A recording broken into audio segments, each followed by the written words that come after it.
Ah! It's the late night boxing talks. Yes, sir. It's that time of the night where we congregate to talk about the sport of pugilism, prize fighting, the sport we love to watch and consume. Busy weekend of fights this weekend. Earlier today, it was announced that several fighters are going to be inducted into the Boxing Hall of Fame. One among them is one of my personal favorites, Tim Bradley. And this was received with mixed reviews. Yeah, give me a second. Give me a second.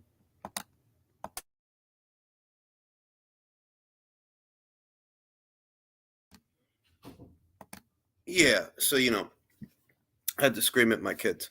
Yeah, one among them is one of my favorite welterweights of the previous era, Tim Bradley, who I've always maintained had a rather underappreciated resume and an underappreciated run. For perspective, there are people that you can go on social media now and they'll tell you guys like Danny and guys like Keith, who's not even a two-division champion, he's not even a two-time welterweight champion. He's just a unified champion. They'll tell you that those guys have Hall of Fame resumes, and didn't beat any Hall of Famers. Keith Thurman shared the ring with a Hall of Famer, but he didn't beat him. And this was many years after Tim Bradley shared the ring with him.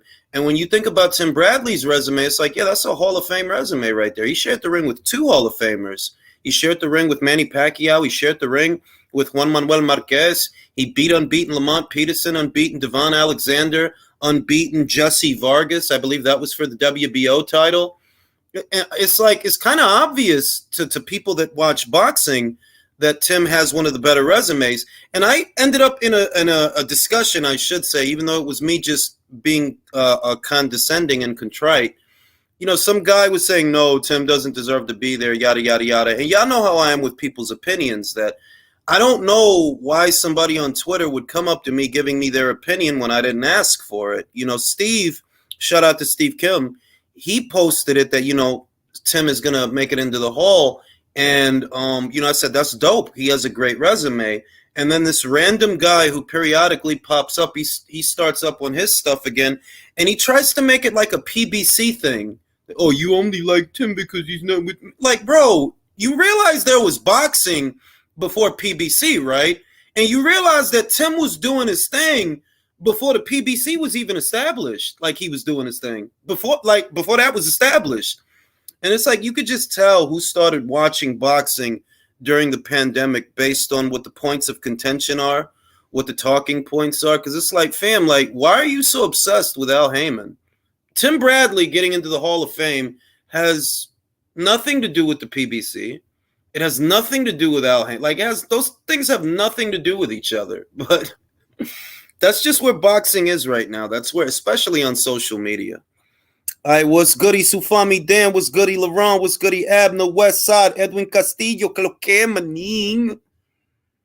Yeah, man, what's goody, Martin Machine, AJ Bass.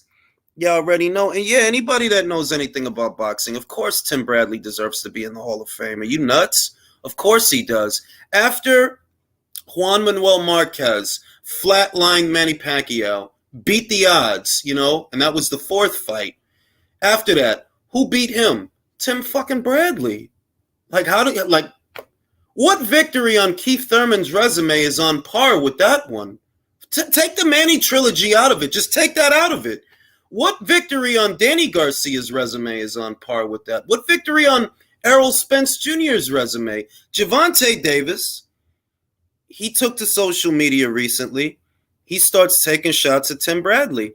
I think that these guys resent ambitious fighters. I really feel that way. Tim was an ambitious fighter. He was an ambitious fighter. He had ambition. He's only ever been beat by Manny Pacquiao. Only ever been beat by That's it. That's it. That's the only guy that holds any victories over Tim Bradley, Manny Pacquiao. And he fought very good fighters, unbeaten fighters, tough fighters, tough fights like the Provodnikov fight.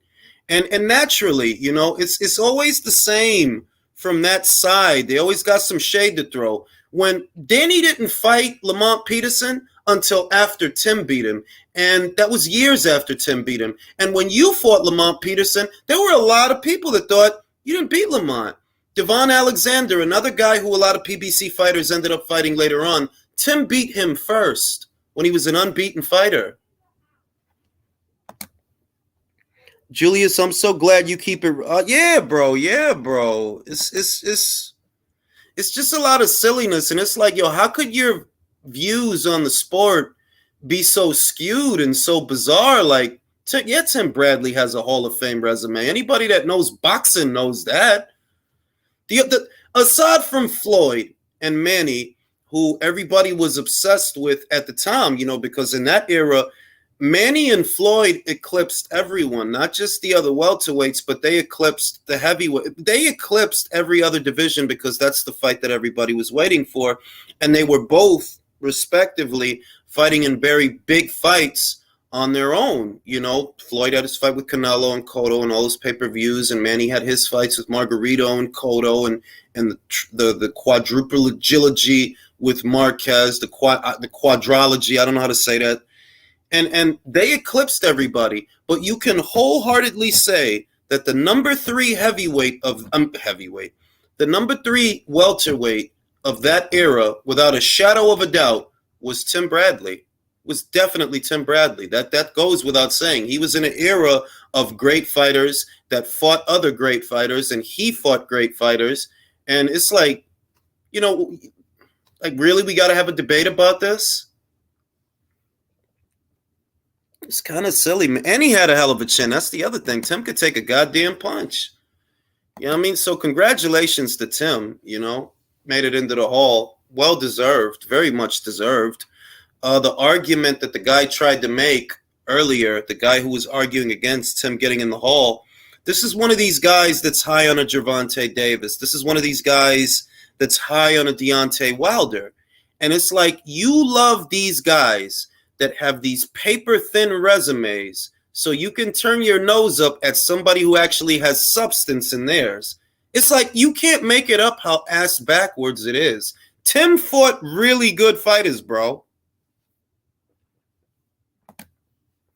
Also, this has been making me laugh at random times at work.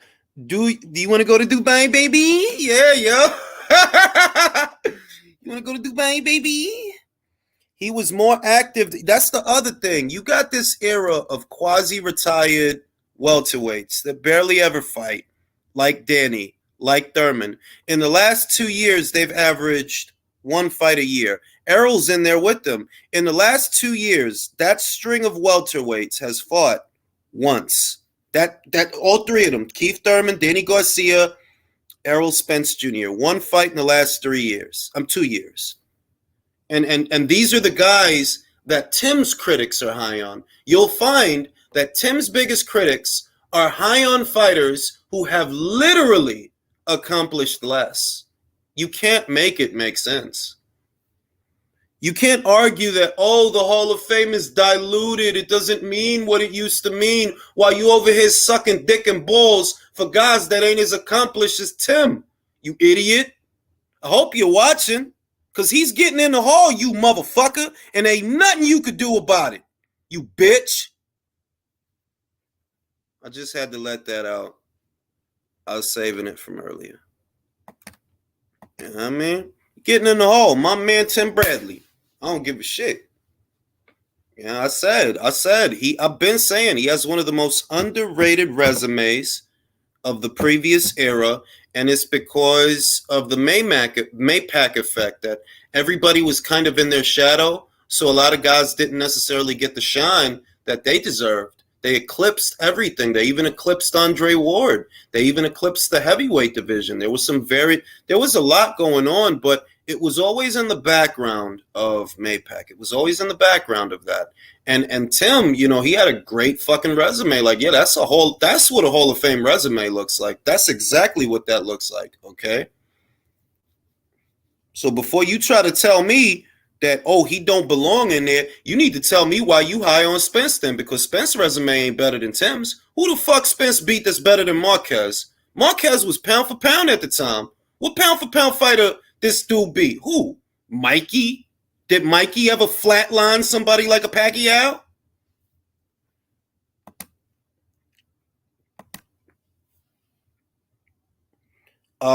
Tim has a win over Pac, which is better than any. Yeah, bro.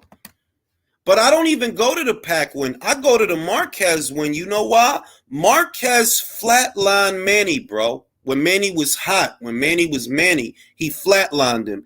And who beat Marquez right after that? Tim, Desert, motherfucking Storm. The Storm.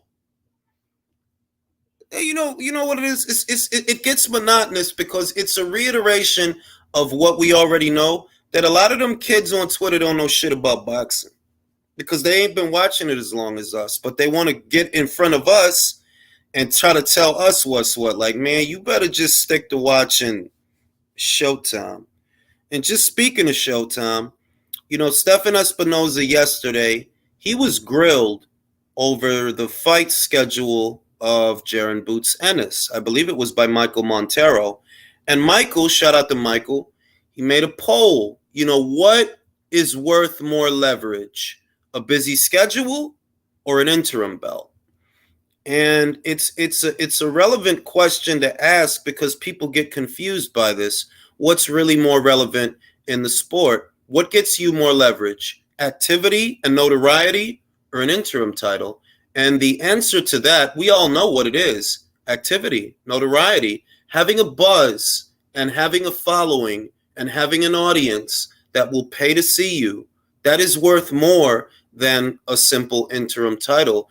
And when you have a fighter as talented as he is, but when you have a fighter like Jaron Boots Ennis, who's young, and these are his best years, and he only fights for 4 minutes at a time, and you have him pinned down to your network, so it's not even like he can go somewhere else and capitalize on an opportunity so that, he can continue to build that buzz.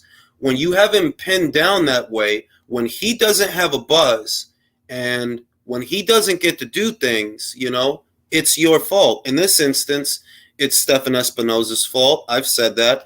It's Cameron Duncan's fault because you've limited his mobility. It's not like he can box off platform. He can't. He can't go to a DAZN. He can't go to an ESPN. He can't go to a Golden Boy. He can't even go to a goddamn Pro Bellum probably because he's tied to that network. And okay, fine. Tied to that network, cool. That means the onus to keep him busy and the onus to keep him active and make sure that he's buzzing and that people are talking about him. The onus is on Showtime because you guys are the ones that don't want him to leave, right? Y'all don't want him to go somewhere else and box on somebody else's show. Okay, then y'all need to do a better job because that kid, he got damn near 30 fights. He got 29 fights. Not only are you not getting him the high-profile fights, not only are you not getting him those fights, the sanctioning bodies are helping Errol hold those belts hostage because Jaron Ennis should have got the fight for the IBF a long time ago. They're not pressuring him the way they pressure MJ, who they just ordered to fight another mandatory. They're not pressuring him the way they pressured Josh Taylor earlier this year and forced him to vacate. They're not pressuring him the way they pressured Joe Cordina. Joe Cordina was stripped of his belt even though he was injured. But Errol gets to hang on to the IBF because y'all don't want to find out what happens if Ennis get in a ring with him. Nah, y'all let him fight quasi-retired Thurman. Quasi-retired Thurman. You can't make it up. That's why I don't attack Ennis. I know that irrespective of what's going on, it's not his fault. He can't do nothing. What can he do? The fight dates, they're coming from Showtime. The promotion is supposed to be coming from Cameron Duncan. And I don't think that, oh yeah, he ducking smoke. He don't want, nah. He want them fights. I think he want them fights. But because of the people you with, you're not going to get them. You're not getting Errol Spence. You're not. You're not going to get that. The most you can hope to get is a vacant title. That's the most you can hope to get. A vacant title. And winning a vacant title is not going to do much for your notoriety because look at Alberto Puello. He just won the vacant WBA title at 140 pounds. Aside from me and his family, nobody knows who that man is. Winning a vacant title is not enough. Yeah, food. It's a lot of shit. That's why I don't really. It's like I'm in the middle. I'm not super high on him because I haven't seen him against the people that I want to see him with. But at the same time, I know if I haven't seen him with those people, it's not his fault. It's Stephen Espinoza's fault. It's Cameron Duncan's fault. Because y'all need to do more. That man fought for 4 minutes this year. What kind of year is that? He fought for 4 minutes. That's crazy. How he gonna build fans? Boots will fight once in 2023, and that's it. Sad. You know what's funny, Jack? Whatchamacallit said that. Drew said that. Shout out to Drew. Drew said, yo, is y'all going to at least get him out more than once a year? And Stephen said, LOL. Yeah. Like, bruh, come on, B. Y'all got to do better. And really, if y'all don't, you know what I mean? Which I don't expect much from them. You know, I don't expect much from Showtime in the coming calendar year. Everybody's talking about the first quarter. That's all they're talking about. The Plant Benavidez, the Charlo Zoo, the Davis versus Hector Garcia, not Ryan Garcia. That's Hector.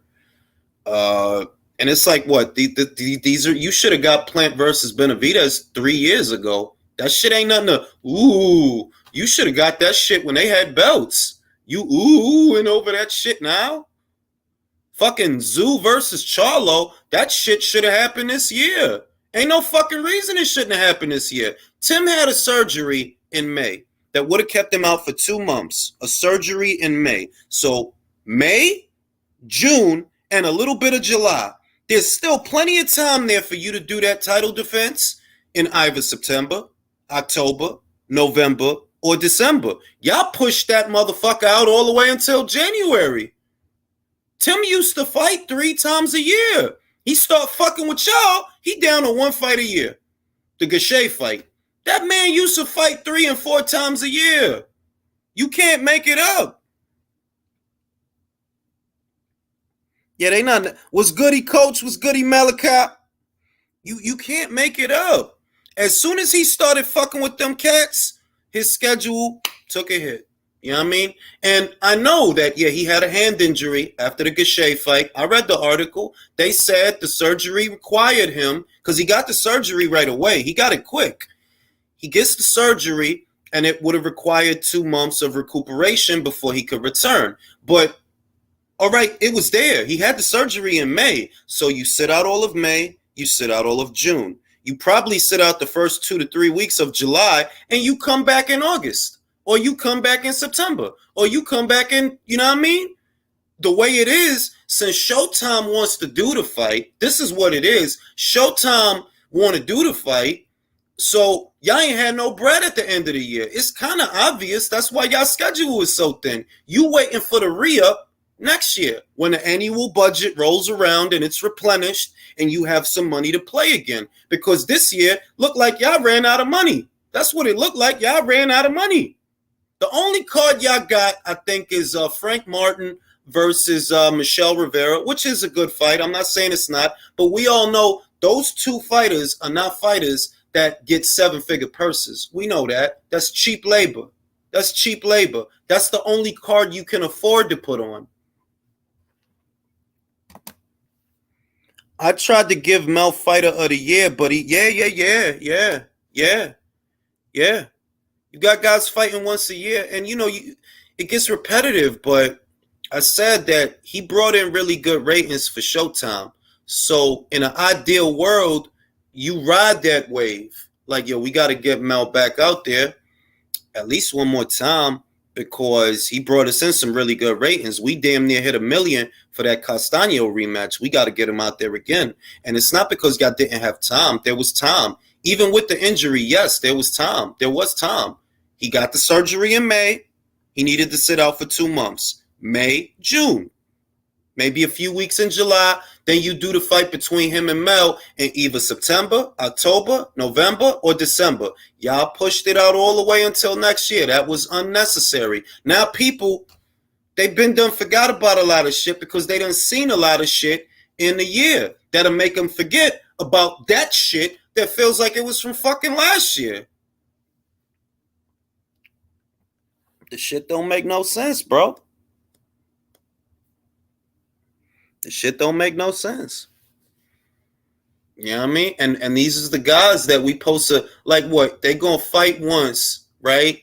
They gonna fight once, and then we supposed to spend the other 11 months of the year talking about that one fight.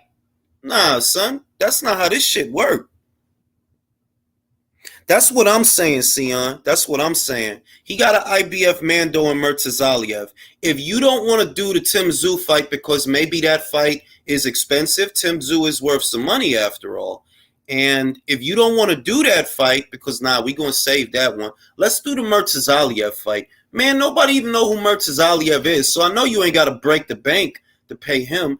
Get Jermell out there. And that's how I know that, man, y'all ain't had the money to get nobody out there. Because if you couldn't do the Tszyu fight, you could have at least did that fight and then let him go and do the Tszyu fight next year. Y'all ain't even do the Murtazaliev fight. That man's career might as well be fucking over. It might as well be over. He fight on the non-televised portion of the card. They done push his title shot back how many times since 2019? How many? You know what I mean? And motherfuckers that had a nerve, motherfuckers to see that shit, and they don't know how to process nothing because they're not smarter than I am. They're not faster than I am. They're not stronger than I am. You know? They're not as verbose as I am. And got the fucking nerve to try to wag their finger in my fucking face, try to tell me what's what. Bro, Murtazaliev versus Chalo is not no big money fight. You should have been able to do that easy. The reason y'all didn't is because the network budget ran out. That's why. I know that's why. You ain't had fight dates for them guys because it's what I've been telling y'all for 3 years. If you keep bringing in lower ratings, a downward trend every year after year after year, the higher ups are going to look at that like, we're not going to give you the same network budget that we gave you last year because you didn't deliver last year. So we're not going to spend more money. No, you're going to get less and less and less as time progresses until the numbers get better. And because the numbers haven't gotten better, the budget hasn't gotten better. Shout out to Dennis. Appreciate you, Dennis. Appreciate you. You know. And yeah, man. I ran into that bozo, that plastic Porter Rock, that Jono Sabo kid, Bora Bora. He deleted that dumbass shit too. Lucky I took a screenshot. He was gloating because somebody got a blurb on Boxing Scene until I posted my blurb on Boxing Scene that was from before that. And then he deleted his comment. Yeah, you silly bitch. Go back to the other side of where you be at. Go over there, bro. Stop trying to talk to me. I know what you doing. You trying to like talk to me and argue with me and shit. I don't fuck about you, bro. Don't be showing up in shit that's about me, you fat bitch. Hit the treadmill. Talk that shit. How did Andrade wind up with the PBC? I'm gonna tell you what. Believe it or not, I said this 3 months ago. I believed he would go with the PBC. I said this 3 months ago. The video is up. Just put Andrade in the search bar and look for the videos from 3 months ago that'll have Andrade in the headline. And I said the reason that I think he was going to go over there is because their stable is thinning. Their stable is thinning. They don't have a lot at middleweight. They just have Adames and Charlo. And they have a stronger stable at super middleweight, but the problem there is who's willing to fight. You know, who's willing to fight. So they needed to beef up their stable. Andrade still has his own intact. He's still an unbeaten fighter, you know. Still hasn't been beat yet. And I figured if he's going to go anywhere, he's going to go there because he already did everything he could do with Matchroom. Matchroom can't do anything else for him. Not really, you know. Top Rank, they're not going to pay you an arm and a leg to fight Jason Quigley's, bro. So know that. They not. So your next best bet after that would have to be the PBC. I knew he was going to go over there.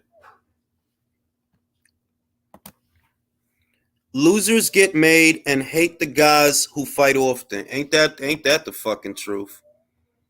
You know what I mean? You seen it, Dennis? The Bora Bora, like, este boricua plástico que ha hecho ni habla español. Fucking gordo fofo, más pendejo. Mind your business, bro. Stay over there. No me hable. Tú no eres panita mía para estar hablándome a mí. Would being at the PBC help out his career at this point? It's the only move he has. It's the only move he has. He closed those other doors. It's the only move he has. There is no other move besides that one, you know? At the time, he likely identified Yanni Beck as a high risk, low reward. At the time, he likely identified Zach Parker the same way. We know what the story is, that he was injured, but I don't really believe that. I don't believe he was injured. I believe he didn't want to box as the away fighter on a Frank Warren show. He knows he's not a knockout merchant. It's likely going to go to the cards. And at least on paper, and based on what we saw so far, Zach was a prolific puncher. So he likely started looking at Zach as a high risk, low reward.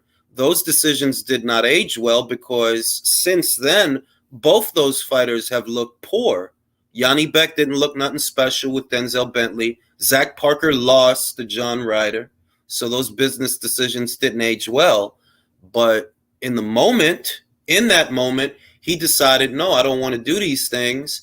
And you're going to go for the easy money at the PBC. Now, you likely would have made more money boxing Yanni Beck as a defending champion. Yeah, because you're the defending champion. So you get the lion's share of the pot, you know? And you likely would have made more money opposite the ring Zach Parker because Frank Warren put up over $1 million for that fight. He put up over $1 million for that fight. And that was a mandated fight. So you were entitled to a good portion of the pot. You didn't do that. You're not going to convince me that you're getting all this money to fight Desmond Nicholson? No. It's an undercard fight. You would have headlined with Zach Parker. You would have headlined with Yanni Beck Alimkhanulai. You're not a headliner now. You're on an undercard. And you're not the co-main either. You're not even the co-main. So, you know, what are you supposed to say? What the hell are you supposed to say? You know? Just doing my thing, man. It's what it is. You know? Got a lot of haters, man. A lot of haters. And a wise man told me, when you in the light, if they ain't hating on you, it means you ain't doing it right. That rhymed. I'm going to say it again. Wise man told me, when you in the light, if they ain't hating on you, means you ain't doing it right. Ow! About to make coffee. The next episode of the relay is already done, by the way, for those interested. I always try to keep the relay at a minimum of 2 episodes a day, at least 2, sometimes 3, but mostly 2. And that's already done. I'll upload that after this live has ended. I will upload that. This flannel shirt has pockets. Right here, you see them? Pockets. I can put my hands in there while I think about how much smarter I am than the people that like to criticize me. You know? Yeah, man, it's terrible. I want to see more of J.O. Pataya next year. You know, he had a really hard fight with Mayris Briedis, so I understand the need. The fight was hard because his jaw was broken in 2 places. I believe if not for that, he would have fought one more time. But his jaw, and we could see that his jaw was broken in 2 places. It's not some phantom report that they came out with afterwards. In the fight, he could not even close his mouth. So you could see that his jaw was broken in 2 places.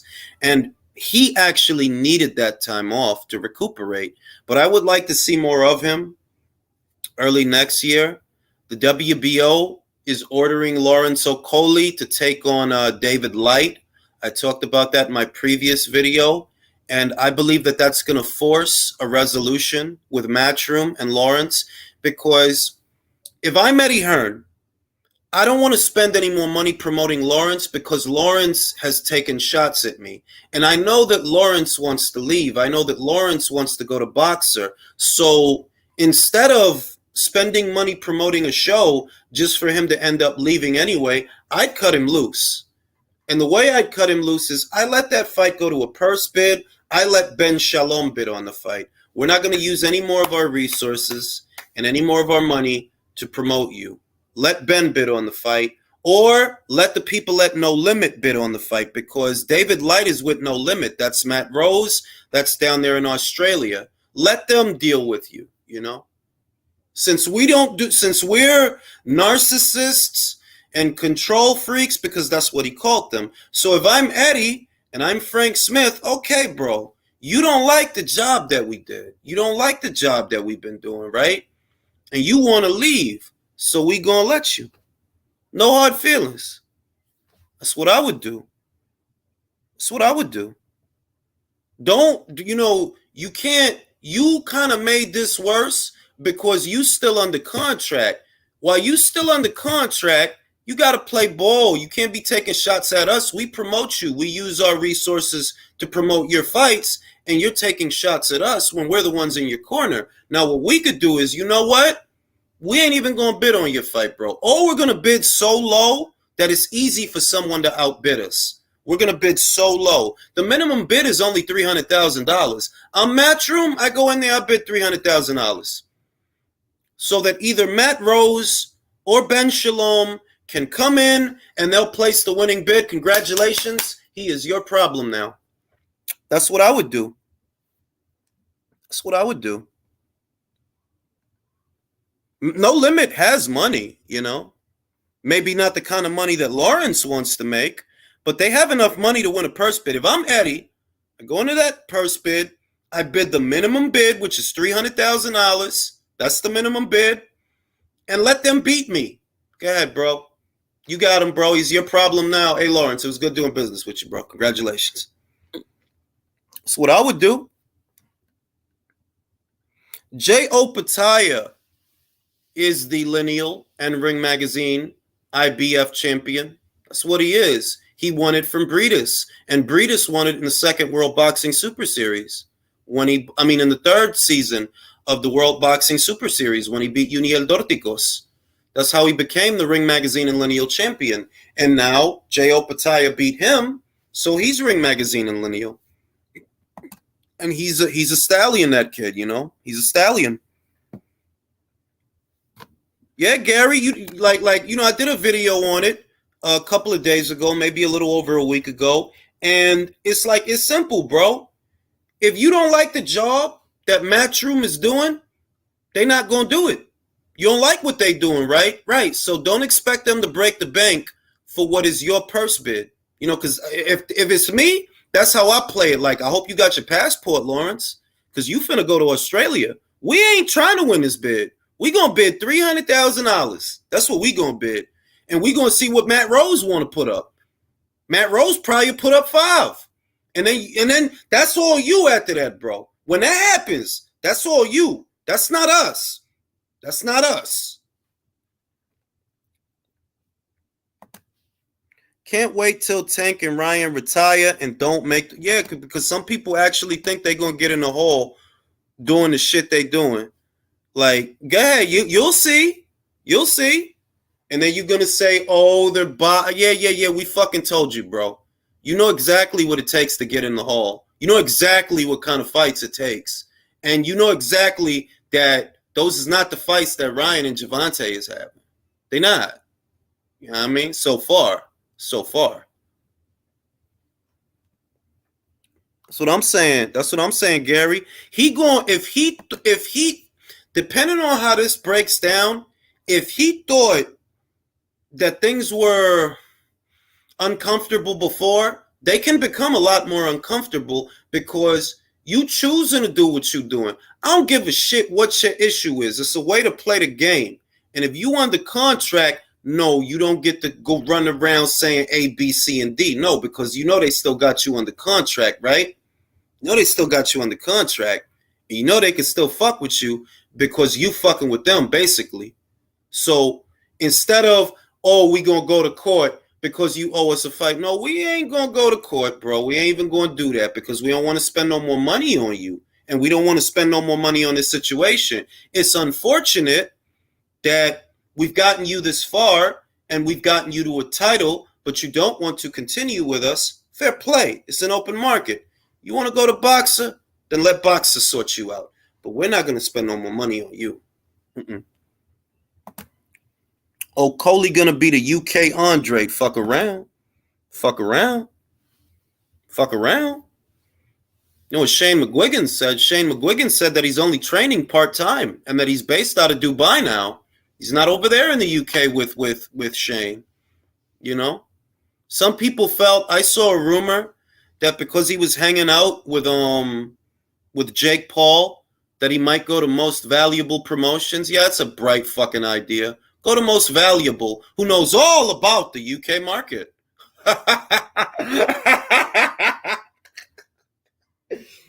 You know what I'm saying? Good, bro. Go to Most Valuable Promotions, man. See if they know more about the UK market than Eddie. Or will you be satisfied fighting on Jake's undercards? I don't have anything against Jake, so don't misunderstand me. I don't have anything against Jake. And I like Amanda. Amanda's cool. We're cool now. So I'm not taking shots at Jake. What I'm saying is that idea that the grass is always greener on the other side, that led a lot of people to make a lot of mistakes. I believe Lawrence is making a mistake, but we'll see. Not all these migrations. See, when Tasha went to Sky, I said, that's the right move for her. That's the right move for her, and it's going to pay off. And I tell no lies, all them videos is up. All you got to do is put it in the search bar. Tasha Jonas, Sky Sports. And I said, she going to do good over there. She going to do real good over there. But it's not the same for everyone. You was getting treated good at Matchroom, bro. Was. Treated you like a champion. You think Frank going to pay you the way Matchroom was paying you? I hope Ben got a big checkbook, because that's supposed to be the story. That Sky offered him more money than what he was making at Matchroom. So, hey, ain't nothing wrong with that, you feel me? But while you waiting on that, what you don't do is attack the people that you're still with. You know, you don't do that. Boo Boo said no to ESPN and 7 figures for 2. Yo, talk about that. Cause ain't no way you making close to $1 million or even $500,000 boxing on no undercard against no Desmond Nicholson. But these is the power moves, B. The power moves. I did my I'm gonna show y'all some shit, B. I'm gonna show y'all the shit. I did the AI shit, right? I did that shit. And the fucking AI knows I'm a fucking alien. It knows that I'm a fucking alien. I'm gonna show y'all some shit, B. Show y'all some shit right now. Show y'all some shit. The fucking shit knows I'm a fucking alien, bro. I'm about to show y'all some shit. Check this shit out. The shit came out mean. I ain't gonna front.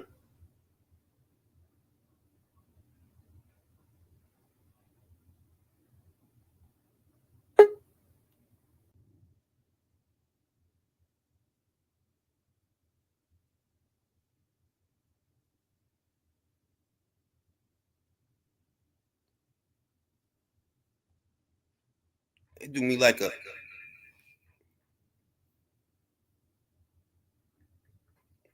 They did me like a fucking cartoon character, B. I look like Ash Ketchum.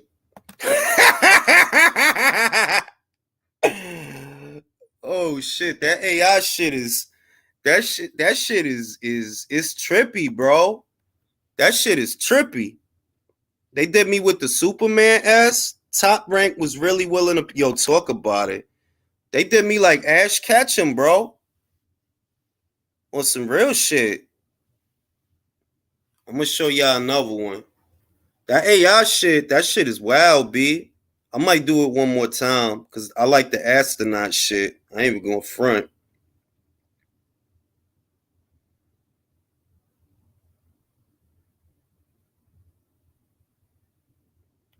Motherfuckers really did me as Superman, B. No cap.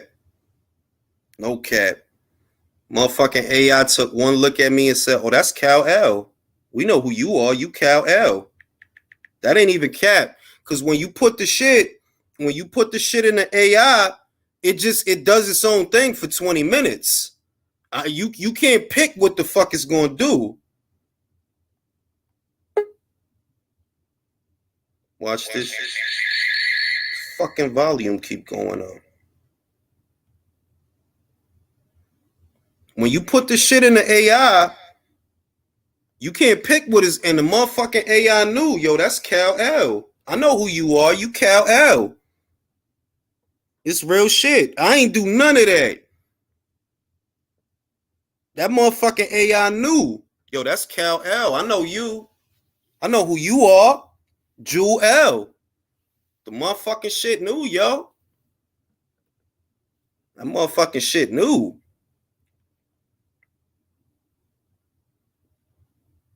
You know what I'm saying? That shit knew. This motherfucker from space. That shit knew I'm from space.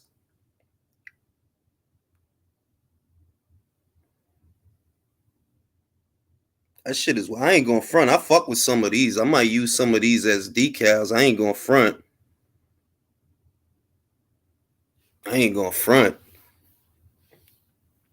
Yo, on some real shit, they know my secret. They know that I'm from space, bro. I ain't even from out here. I ain't put nothing in there to indicate that I arrived from another planet. Yes, yo soy Manguman. Manguman. Pickle on the right, proof.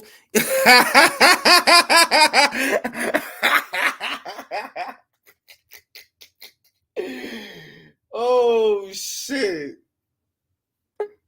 Oh shit. Yeah, man, the fucking AI knows I'm on steroids. Jules, what you mean you put it through the AI? There's an app, right? It has an artificial intelligence. And what it does is it makes composite images based on the images that you upload.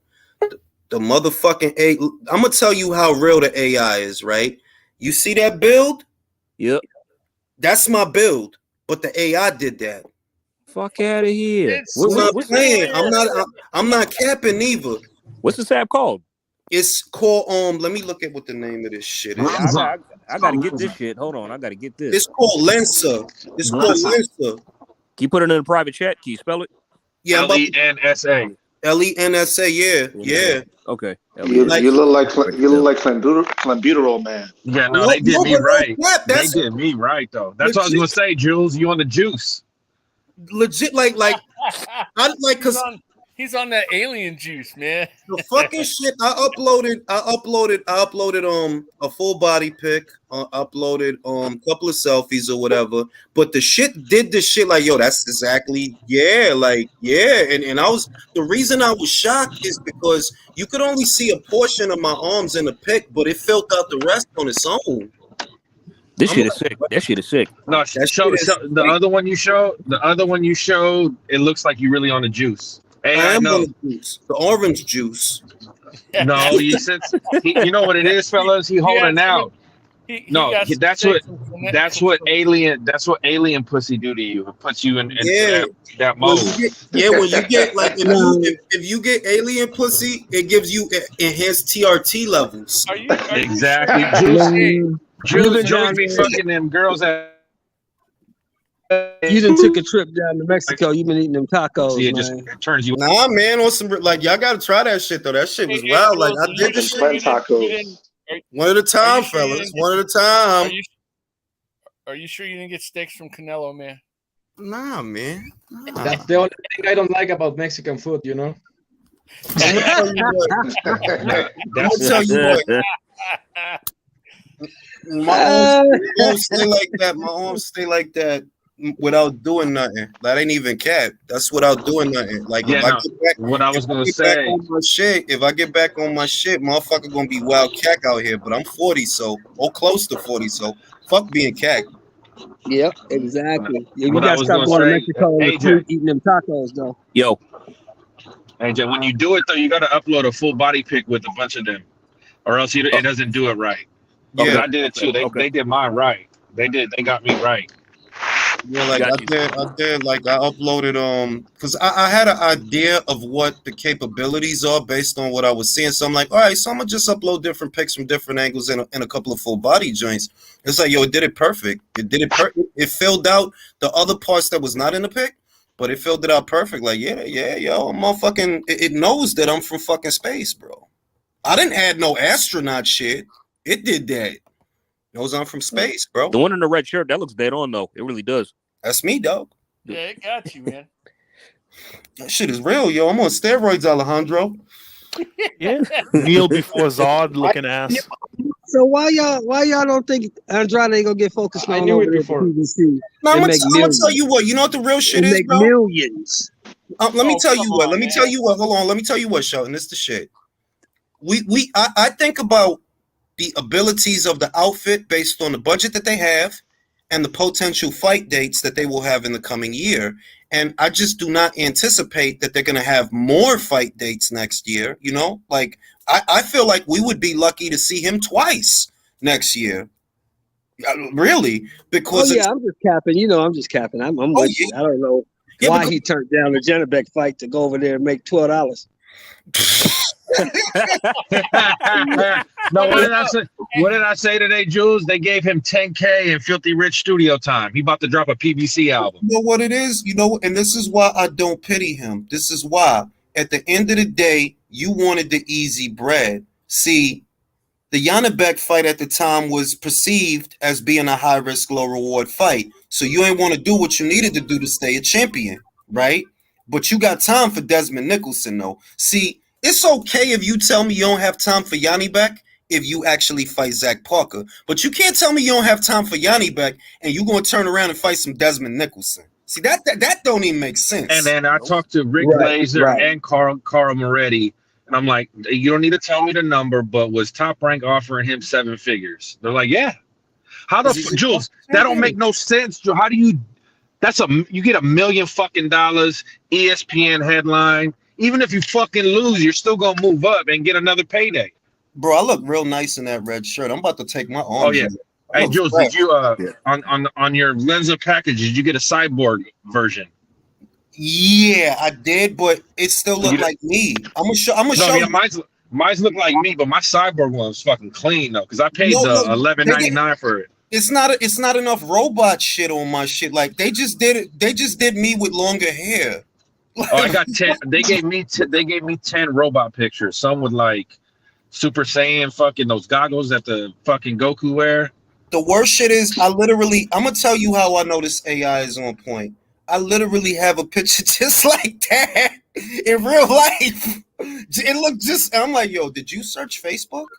I'm wondering how, what is this AI like? Like, does this shit search? Because I'm like, yo, I got a picture like that, just like that on Facebook. Did you search Facebook? I don't ever want to hear Andrade say nothing though. Really, I'm never gonna watch his fight. Bro, I don't want to hear about Andrade, bro. That's some sucker shit though. Like, I don't want to hear about him. Like, you can't keep selling me bitching about Canelo, man. Come on, man. You can't keep selling me this poor little Andre bullshit. Like, no, poor little nothing, bro. Poor little nothing. Canelo didn't hesitate to fight a B-ball. You over here having a life crisis because of Yanni Beck. He was drunk and all that. Like, please, bro. This dude had to shoot like a fucking Smack DVD style video. For real, like I thought he was about to start spitting. Like, come on, Eubank, you know you skank. No, you stink. By the way, did y'all see Andre getting any relevant fights at the PBC? No, I see him having a fight 3-4 times to make what Top Rank was going to pay him in one fucking fight. Listen, I tell you what, Jay.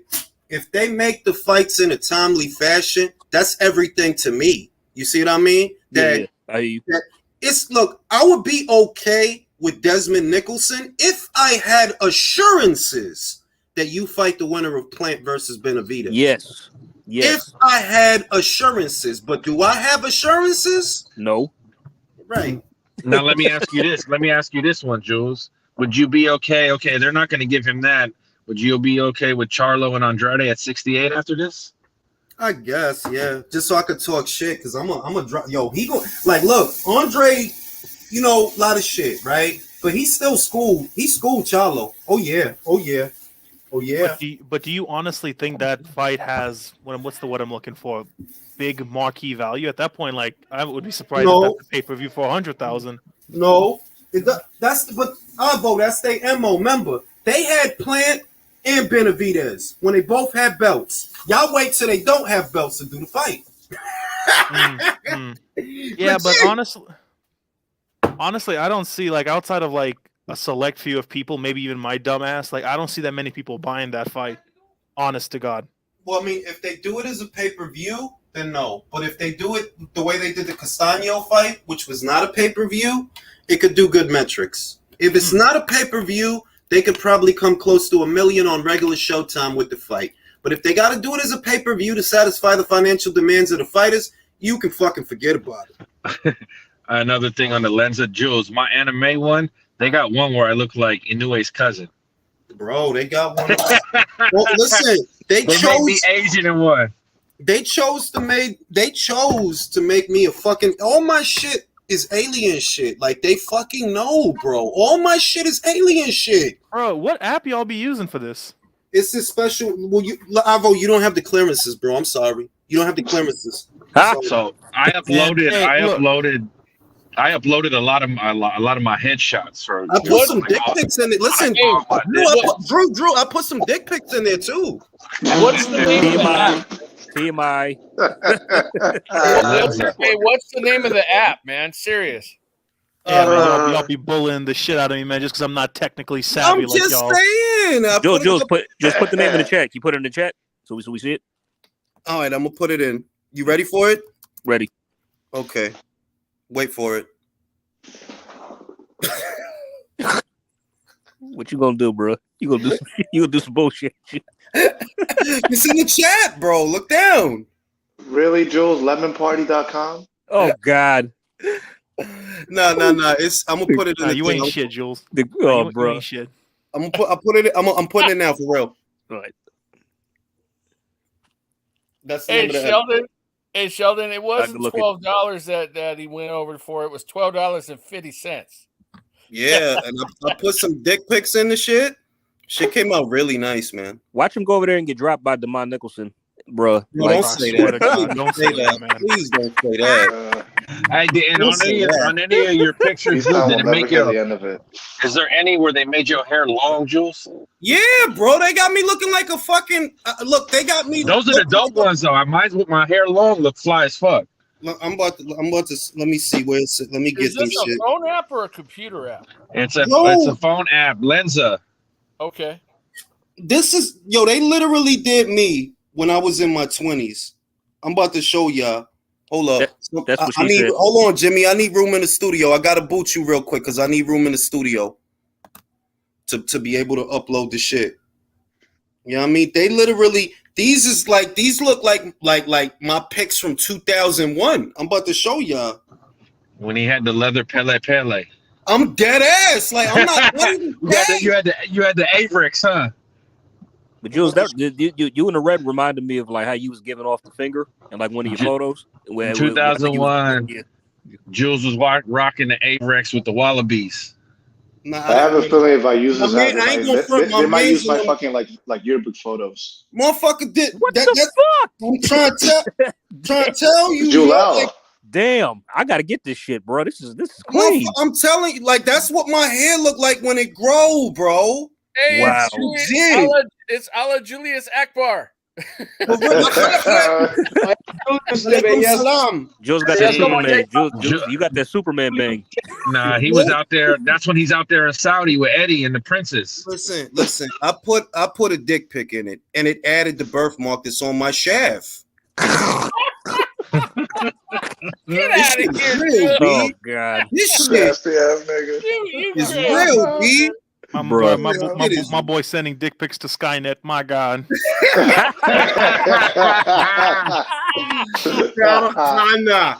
This is my penis.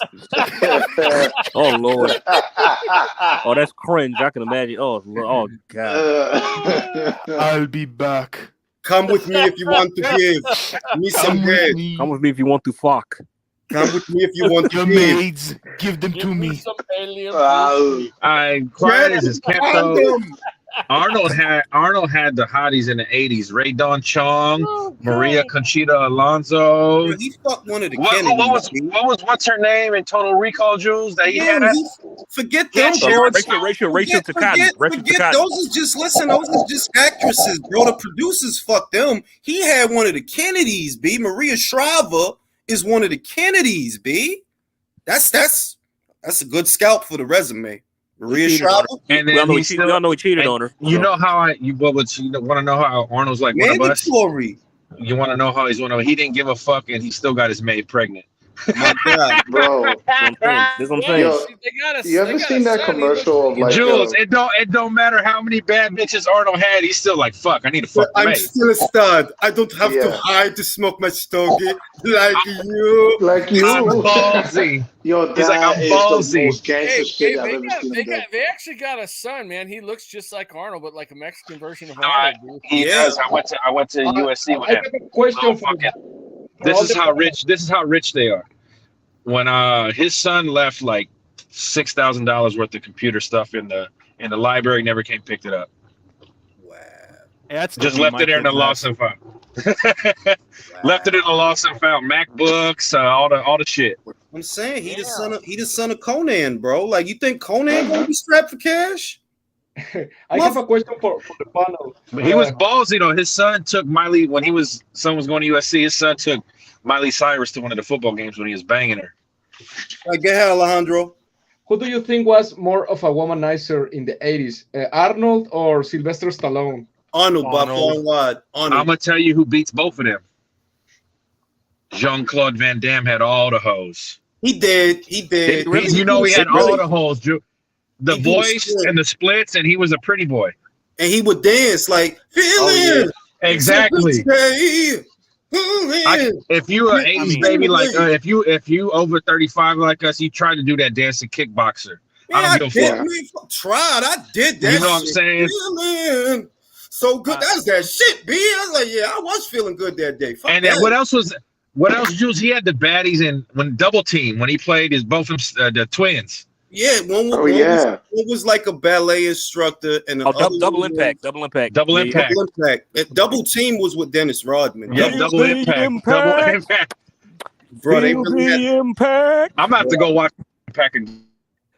That shit was crazy. But look, man, Andrade is the king of just strange decisions, bro. Could have, should have, would have. That's could have, should have, would have Andrade. And what kills me is that we're supposed to look at other fighters funny. You know, like, I'm not going to look like you. All you got is an O, bro. That's what you have is an O. But it's because you don't be fighting nobody.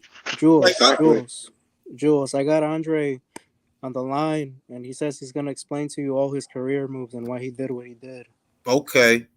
Hey, look, I'm about to have a doctorate in endocrinology. I don't think I have the knowledge to comprehend Andrade.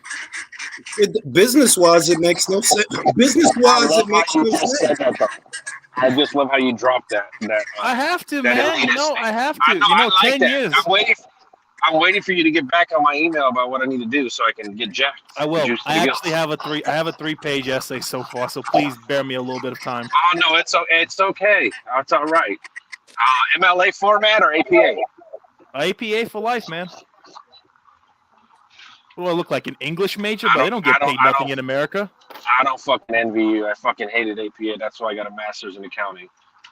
I have no idea what you guys are talking about. My undergrad was in to make you laugh. My undergrad is in arts. I feel like you're on the wrong continent for arts. You should have gone to Europe. Anyway, anyway, back to drive over there. Y'all can talk about the pads in the private chat. Yeah. I apologize. Back to Andrade. Yeah, we were talking about something productive. My bad. Yeah, man. Like it just, there's no way you could look at this guy's career. He's 36. He's like 4 years older than Canelo, for God's sake. How is Golovkin older than you? And he unifying time. And it's like, look, man, like at the end of the day, the relationship. Who mic is that? Me. Someone has a joke in the background. Who's playing with a whoopee cushion? That's not me this time. They me. I don't know how to do all that. I'm too dumb technology wise. Is that the Affleck duck? But yeah, it's like it's simple. After a while, you know, the consumer's just gonna look at you like, dog, you just not worth the trouble. You're not worth arguing about. You're not like seriously, like all jokes aside, it's not nobody's job to sit here apologizing for how a grown ass man who's a fighter navigate their career. Like, bro, it's not that deep, bro. At the end of the day, I watch him because when he fight interesting people. And you can say what you want about who Canelo's fighting. Who's better, Desmond Nicholson or John Ryder? It depends who you ask, because I know a channel that will beg to differ. Yeah, of course. Somebody that's full of shit. What I know That's is the same channel that'll say Bradley's not a Hall of Famer. Desmond Nicholson is not a top 10 super middleweight, so let's just cut the shit. If he lost to Berlanga, man, that says it all. Come on, for real. He could Berlanga beat the shit out of him. Only thing he didn't do was stop him. I mean, so when it comes to these guys, and they get, I notice whenever I add this in a video, motherfuckers, it's always one motherfucker that'll get mad. Like, listen, bro, them guys you like is irrelevant. That nobody care about them, bro. Only you. Let me ask you this, Jules. The year's 20 years, 2042. You got your grandson at the fights, and you see Boo Boo trying to sell his autograph. What are you going to tell your son about that fighter? Your grandson. Ain't nobody going to be checking for no Boo Boo autographs, bro. Like, come on now. You know, that's what's going to be sad, Jules. They say no legacy. Why do you think all these? That's what they don't get. Durant could still show up to any fight, ringside. Everybody will pay his way. Don't have to fucking pay a dime because of legacy. Yeah, like what they thought that as long as I protect my O, I'm gonna be okay. And you don't people don't pay to see boxing to watch you protect your O. They really don't.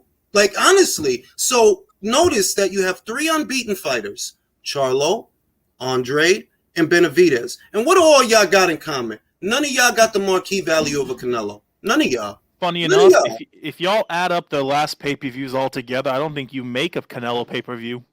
Nah, not really. I don't think if you add those numbers together, you get 200 plus 200, maybe 100, maybe. You know what? They don't even do what UFC women pay-per-views do. No, they don't. They don't. That's being real. I'd rather watch what's her name, Zhang, than them. All right, and that's I'd rather watch Amanda Nunes and Thug Rose.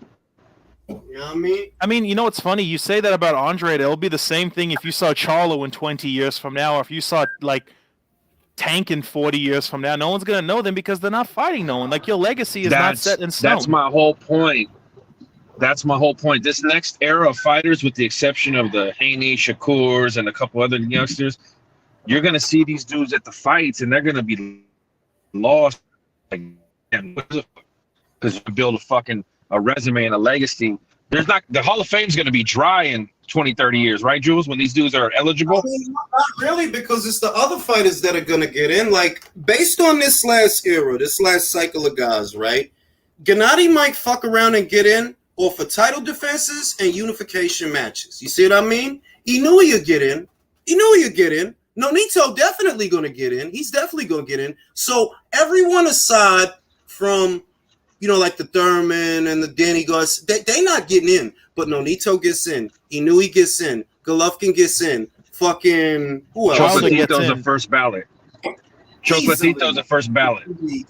Easily. So and it's going to be that guys. They might try to put Wilder in. They might, but he'll probably be one of the only ones to get in off of title defenses. He might, though. He might. I don't know about first ballot, but I could see it off of the title defenses. Even though the guys he defended the title against is, but he might get in off of that because I think he has like 10. Usyk will get in. Of course he'll get in. He's already so like his ticket is punched.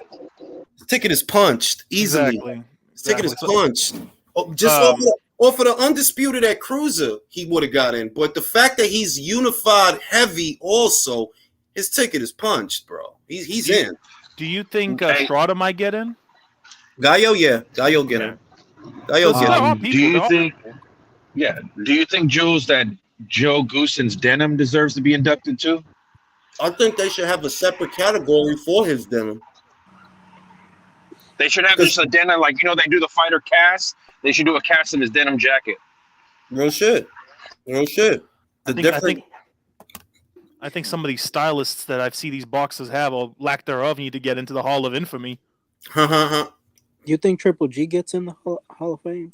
Yes, because of the era that he's in. Yes, when they compare because see, this is the thing.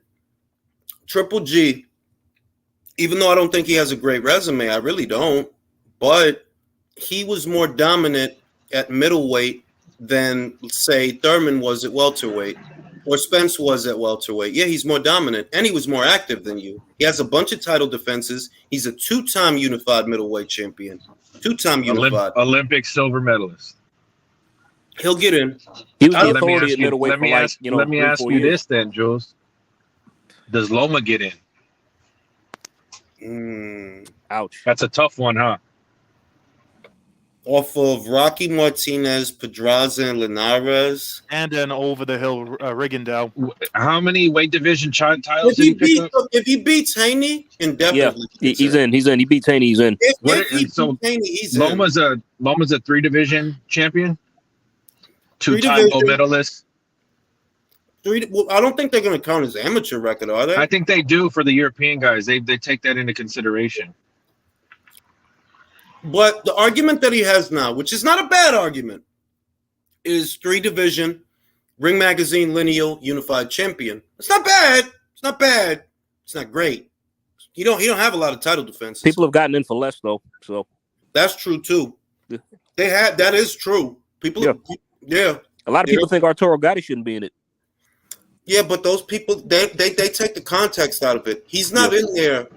He's in there not because of not necessarily accolades, but it's the contribution to the sport. It's like the fights in there. I think the ward fights probably got him in. That's why he's there. Yeah. Because of the Ward fights, the Mickey Ward fights. Do you think Lomachenko has who do you think has a better resume, Lomachenko or Triple G? Lomachenko.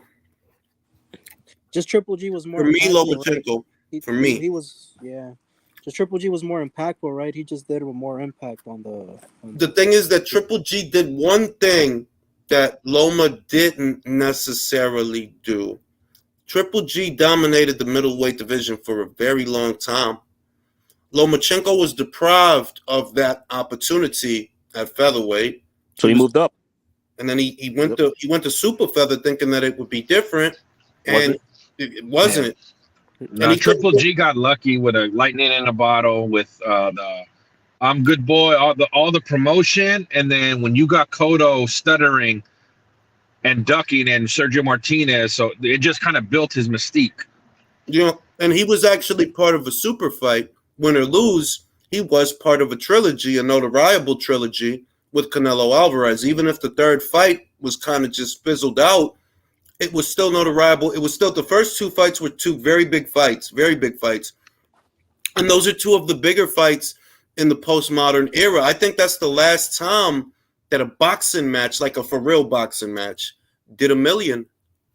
Who did $1 million since then? No one. Nobody. Been a long time. I think not in America. Only one did $1 million. The second fight, since the second fight, those are the only fights that have done $1 million pay-per-view. Because we can't you don't really count the AJ Usyk's doing back-to-back millions, though, right, Jules? No, we don't count that for that because that's in the UK. We don't count that for that because we're talking about in the American market because Canastota's in America. You see what I mean? They're going to look at the American market. I don't think they're going to look at the European market. I don't think. And I'm like, also very active, don't you think? They got him out there a lot when he was. Yeah, they did. That's another thing. So that's why he has so much title defense. They gave quantity. They changed the quality for quantity, and that's what these idiots. Them Joe's would cheat. That shit look good. It's a croissant. These idiots aren't doing either. They're not giving us quantity. They're not giving us quality. We're not getting anything really. Bro, this racist ass application made me look like a fucking Viking. You are a Viking, bro. Bro, look at. Man, put it up, bro. You put it up. Look at this huinya. Look at this shit, man. It made me look like a damn Viking. Whoa, you look like fucking Northman. Look at this shit. Northman. Look at this. Bro, you Northman. Look at this. Holy hell. Oh shit, I gotta use this. Listen, bro, listen, bro, that shit would fly. You better use that shit on your driver's license. Hey, how do you better use that shit. Bro, fuck you, old dirty boxing. My own wife calls me that, man. She says I'm Post Malone minus the tattoos. I don't like that, man. I don't fuck with that, Bro, man. I was just about to say that. You look just like Post Malone, like a skinnier version. Man. But I'll tell you what, I do think it's not. See, with the Golovkin, when I think about it, the reason I feel that he'll get in is because there was a period, even if it didn't last a whole lot, a long time, where you could say that, look, this is the fucking guy. Remember that at one point, some people were rating him at number 1, pound for pound. I wasn't. But they got to a point where they had him at number 1. So I think he'll get in. Even though I like Loma's resume better. I like it better because you moved up in weight. You didn't sit there at 126 feeling sorry for yourself, waiting for somebody. You moved up, and I always respected that about Loma. Like, all right, y'all don't fucking want to fight me, I'm going up. If y'all don't want to fucking fight me, I'm going up.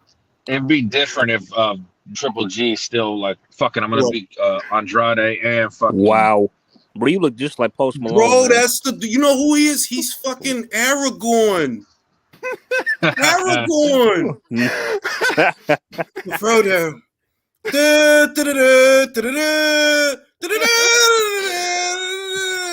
I love Lord of the Rings. Will says, was that Jon Snow? No. God damn it. God damn it. But yeah, I would like for Loma to get in, but I do feel that beating Devin would really drive it home for him. If he were to beat him and become undisputed, then okay, you're a 3-division Ring Magazine, 2-time Ring Magazine, 2-time lineal, and undisputed. Yeah, they got to put you in, bro. They got to put you in there. Or for that, they have to. But we'll see, man. We'll see. A lot of people. What's great about that fight is that it's not one way. You know, we don't know that Devin doesn't hit another gear and show us another layer. We don't know that Lomachenko, you know, that he's ready. He might be ready. Like, yeah, you know, I'm ready for you. We don't know. So that's going to be a good fight. Bro, you know, I think they're thinking about doing that in March. Bro, tell me I don't look like Obi-Wan Kenobi minus the Kenobi, bro. I'm about to look right now. Look at this. Bro. Wow. I'm a Jedi. Whoa. I'm a damn Jedi. You a Jedi. Bro, that's what I'm saying. Use that shit on your driver's license, bro. I'm dead ass. Use it on your driver's license, bro. But yeah. By the way, Jules, Jimmy's still in the back. He's trying to get on.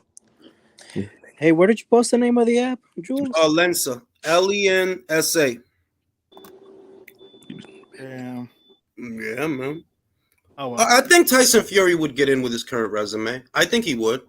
I don't think it's the strongest argument, but the thing is, you have to compare it to something. So if you compare Fury's resume to the other heavyweights, do you feel that the people at Canastota would vote him in? And a lot of people, they're more sweet on him than I am. I don't think his resume is all that great, but they might. Two-time champion, right? Unified the first time.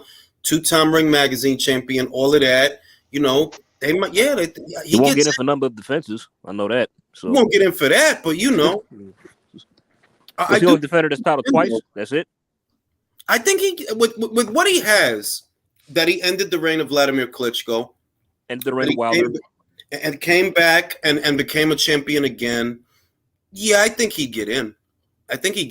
Based off that, yeah, I'd say so. So probably yeah. And you know, the heavyweight division, they always treat it a little different than other divisions. So I think he'd get in. I do think he'd get in.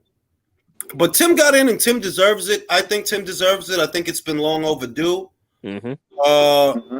He had one of the, aside from Manny and Floyd, who else resume was fucking with that? Who? The only dude that ever beat him was Manny. That's it. Oh, man. Comparing me to Shane Fury? I don't like that. Let's do it, bro. Let me see it. No, that's what Ben Adams over here calls me, man. Says I look like Shane Fury. No, you don't. No, you don't. See it, bro. Let's see it. Me like that. Let's see it, bro. Oh, all right. I bet. I bet. Get a look at it. My ugly ass. All right, he bet. said Shane Fury. He said Shane Fury. Nah. You look like Shane Fury. I don't see that. I don't see it. Look like Jon Snow. That's what I'm saying, man. I look like I belong on the Night's Watch. All right. But real shit, I'm happy that Tim got in. I think he deserves it. I think he's deserved it for a long time. Who's got Warrington this weekend? Because I don't see nobody picking it. I don't. All right, everybody around the panel, who has Warrington, say aye. Nay. I don't think he's winning that fight, bro. I don't either. Lopez gonna whoop his ass. If he can pull it off, then great, because he did knock out Kiko after all the last time. So maybe he'll surprise us, because Josh is a volume guy, but he's not a power guy. So you don't really expect him to knock anybody out. And he did knock out Kiko, which, it's worth something. Well, I got the sense that Lopez is more durable than that. I really do. We'll see, man. We'll see. I do. I don't think Josh will stop him. I don't think so. I don't think so either, to be real with you. But I mean, off chance it goes to. I mean, the only chance Lopez has is to knock him out. I think he's going to win on the cards. So. Or he could headbutt him and get the shit deep and that too as well. Yeah. Contest. But he's aware of Josh's dirty tactics, and he said he's going to make him pay for that if he tries that. So I think I'll go with Grim Reaper. I think just for the sake of being the devil's advocate, I'll pick Warrington. I'm not going to bet no money on it, but devil's advocate, why not? I'll say this much. I believe that what he did, the more I think about it, the second Lara fight, that felt like that was deliberate. You know what I mean? Mm-hmm, mm-hmm. That he knew if there's cuts or headbutts in the first 4, we could get this fucking thing thrown out, and then I don't got to deal with this guy no more. He might do that to hang on to the red belt. I'm just saying that it's a possibility. If they're crafty, like, bro, we don't want to lose the red belt to this guy. We could have a big money fight with Lee Wood, so we don't want to fucking lose to this guy. So, you know what I mean? Some stupid shit happens, and you have to do it in a way. You got to do it in a way that satisfies the IBF. It's not like you could just pull out and say, well, I'm sick and I can't fight. You got to do it in a way where there's a fight and there's an actual fight, so they don't strip you.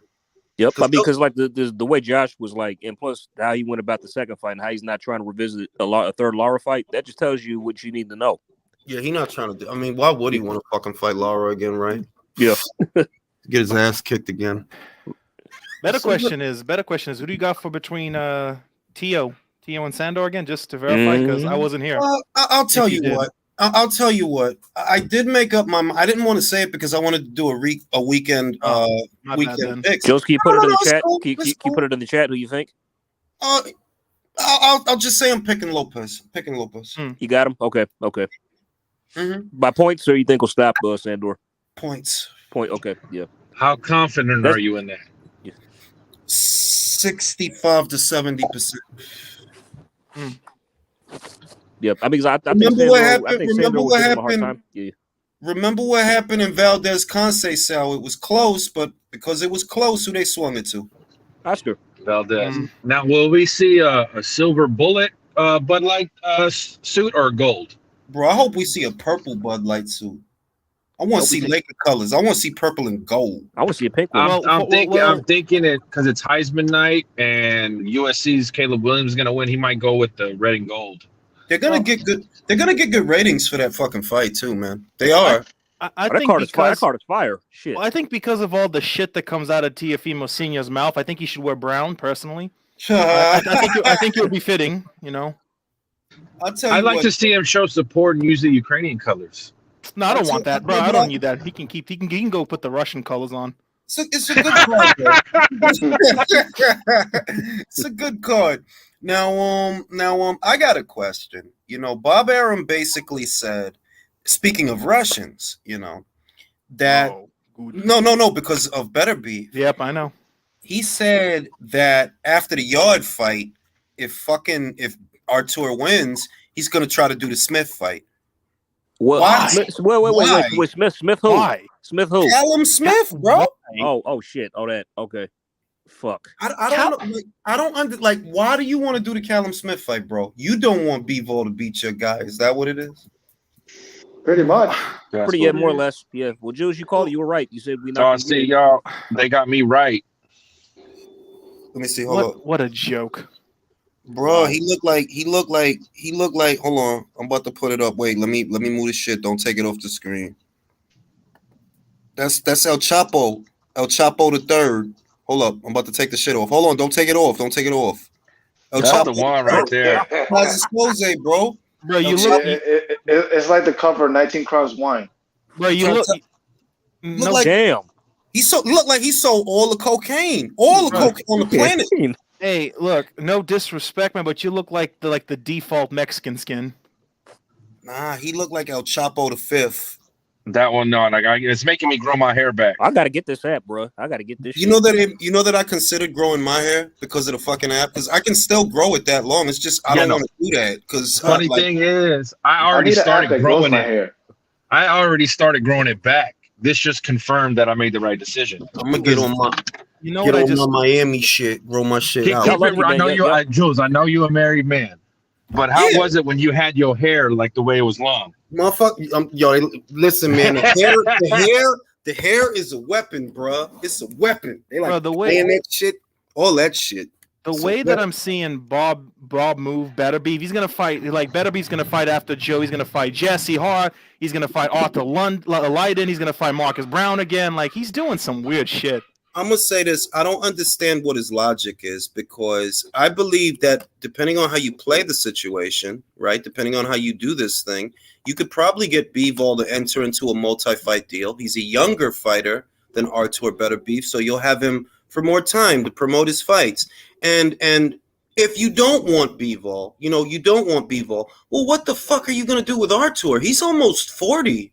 You might as well cash him out. I mean, the only fight he can have is the Bivol fight. You might as well. You're not gonna turn him into no star in America. Like, I love watching his fights, but I'm just being real that you're not gonna turn no 40-year-old Russian light heavyweight that barely speaks English into a big draw. Like, it's not gonna happen, bro. And he always get injured after every fucking fight. Exactly. Do the man a solid.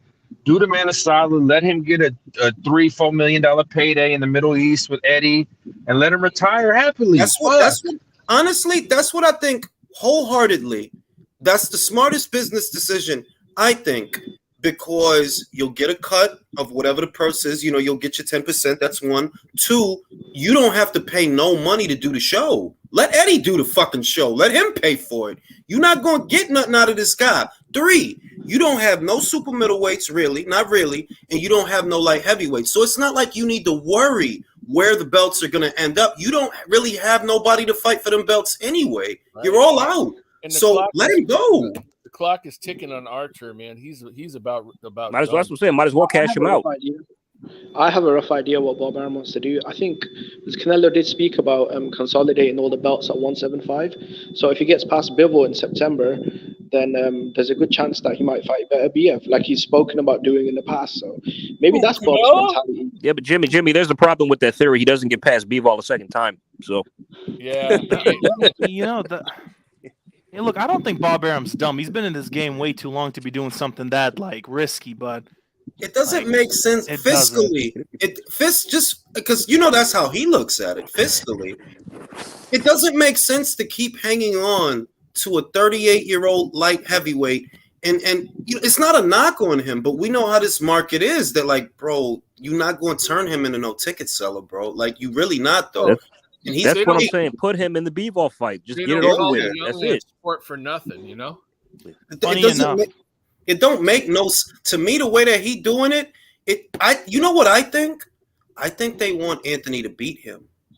If Anthony were to beat him, not saying that he will or won't, but if he did, you can turn Anthony into something. He's younger. He's a UK fighter. You get 3 titles on him. You could probably, that'll amplify his notoriety a little bit. We all know the UK market is more fertile than the American market. And you know what? They'll call Canelo after that too. Bang. But you know why that could be bad if Anthony wins? Well, one, we don't get the Bivol fight. Nope. Two, Frank is going to milk those belts for all the worth. But I'll tell you what. Callum stands a better chance against Anthony than he does against Artur. Oh, yes, he does. Yes, he does. So it creates in that alternate reality where, let's say Anthony won, he has the 3 belts. You either gonna fight Callum or you gonna drop that belt. Mm-hmm. And then you know what happens after you drop that belt? Callum meet Dimitri Bivol. But this is also why I'm saying like why Artur should fight Dimitri too, because let's just say like Artur fights Callum. Callum could fuck around and knock him out. We never know. That's I'm not what I'm picking that to happen. I'm not picking that to. I'm not picking that to happen. But we all know Callum how dominant he's been lately. He can go out there and fucking chin Arthur. We never know. Look, styles make fights, right? This is the main. Yep. Now, a stiff jab like the one that Callum has, we saw in the Joe Smith fight that Artur can counter that. If you shoot that stiff jab, he'll move to the side, come over the top with the right. You out of there. Now, we also saw in the Yard versus Lyndon Arthur fight, this motherfucker couldn't get around the jab. He couldn't get around that shit. So, keep in mind, he's not that, again, he's not young. He doesn't have his feet like he used to. Yeah.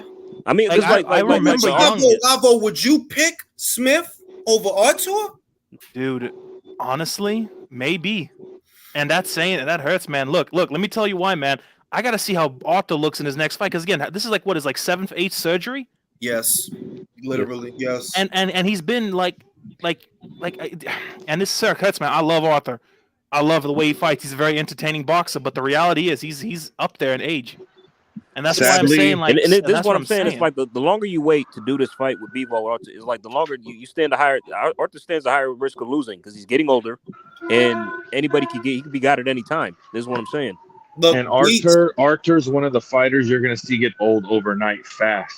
He's already getting hurt after every fight. Listen. Beats. He's saying that this is going to, and I trust Beats because Beats is usually spot on with his shit. He's saying it's going to be a hard fight for Artur, and I'm like, I see one thing about Yard that is concerning. He's a counterpuncher. He's not just throwing bullshit out there for you to. No, he don't do that. He'll wait to throw some shit, and if he's quick enough, he can hit. Man, he hit hard. The kid hit hard. So, but by the way, I mean, I know I kind of don't. I mean, I give Anthony Yard, I kind of give him stick sometimes because of his lack of names on his resume. But I think, honestly, if he had quite a bit more experience and he got started a lot sooner, I believe he could have beat Kovalev. Maybe leading up to the fight, if he would have fought the right fights, I agree with it because he did well. He did well for a guy who didn't fight shit. He did well for a guy who didn't fight shit. He almost stopped Sergey in the 8th round. Yep. So that's what I'm saying. So if he just had a bit more experience behind him, got started sooner, knew the tactics, a better IQ, he could have won that fight. Yeah, I agree. I remember the Arthur Beterbiev versus Garcia fight. That was one of my favorite fights with him. Like back when he was young, when he was talking about the amateur joint, right? Yes. Yeah, man. He fucking dropped Usyk with a body shot. Usyk beat him though. Usyk beat him, but he dropped him with a body shot, bro. Look, I'm not worried about his power. I believe even right now he has the power to get the job done. I don't think he has the footwork to get it done anymore. The thing is, Anthony doesn't have great feet. I'm not worried about Anthony. I do believe he'll beat Yard. I'm talking against a Bivol fight and even a Callum Smith fight. With Bivol, I'm settled. I got Bivol in that shit. That's what I'm saying. I'm not worried about. With Callum, Callum is a good fighter. He's a good textbook boxer, but he throws a stiff jab. It's real stiff. It's real tense. The arm is out there. And the same way that Joe overcommitted to the jab, I could see Callum overcommitting to the jab, and Artur comes over the top with the right, and that's all she wrote. You could sit there and take Canelo's punches on the arms for 12. You cannot do that with Artur. You cannot. Absolutely not. And he got game-changing power. So I like Callum's chances against Anthony if he wins. I don't like his chances against Artur. Now, who playing in traffic? Because I hear traffic noises. I just got a question. Isn't Callum Smith signed to Eddie Hearn? Yes, sir. Which is why I brought up that separate scenario. If push comes to shove, is Frank Warren going to make Anthony Yard versus Callum Smith? Nope. This is different. This is different than John Ryder. You know why it's different? Then Felix Cash went over there, beat Denzel Bentley. John Ryder went over there, beat Zach Parker. Mm-hmm. Callum Smith go over there, it probably beat Yard. So do you want to make that fight or do you want to drop that belt? Drop that belt. Give him that.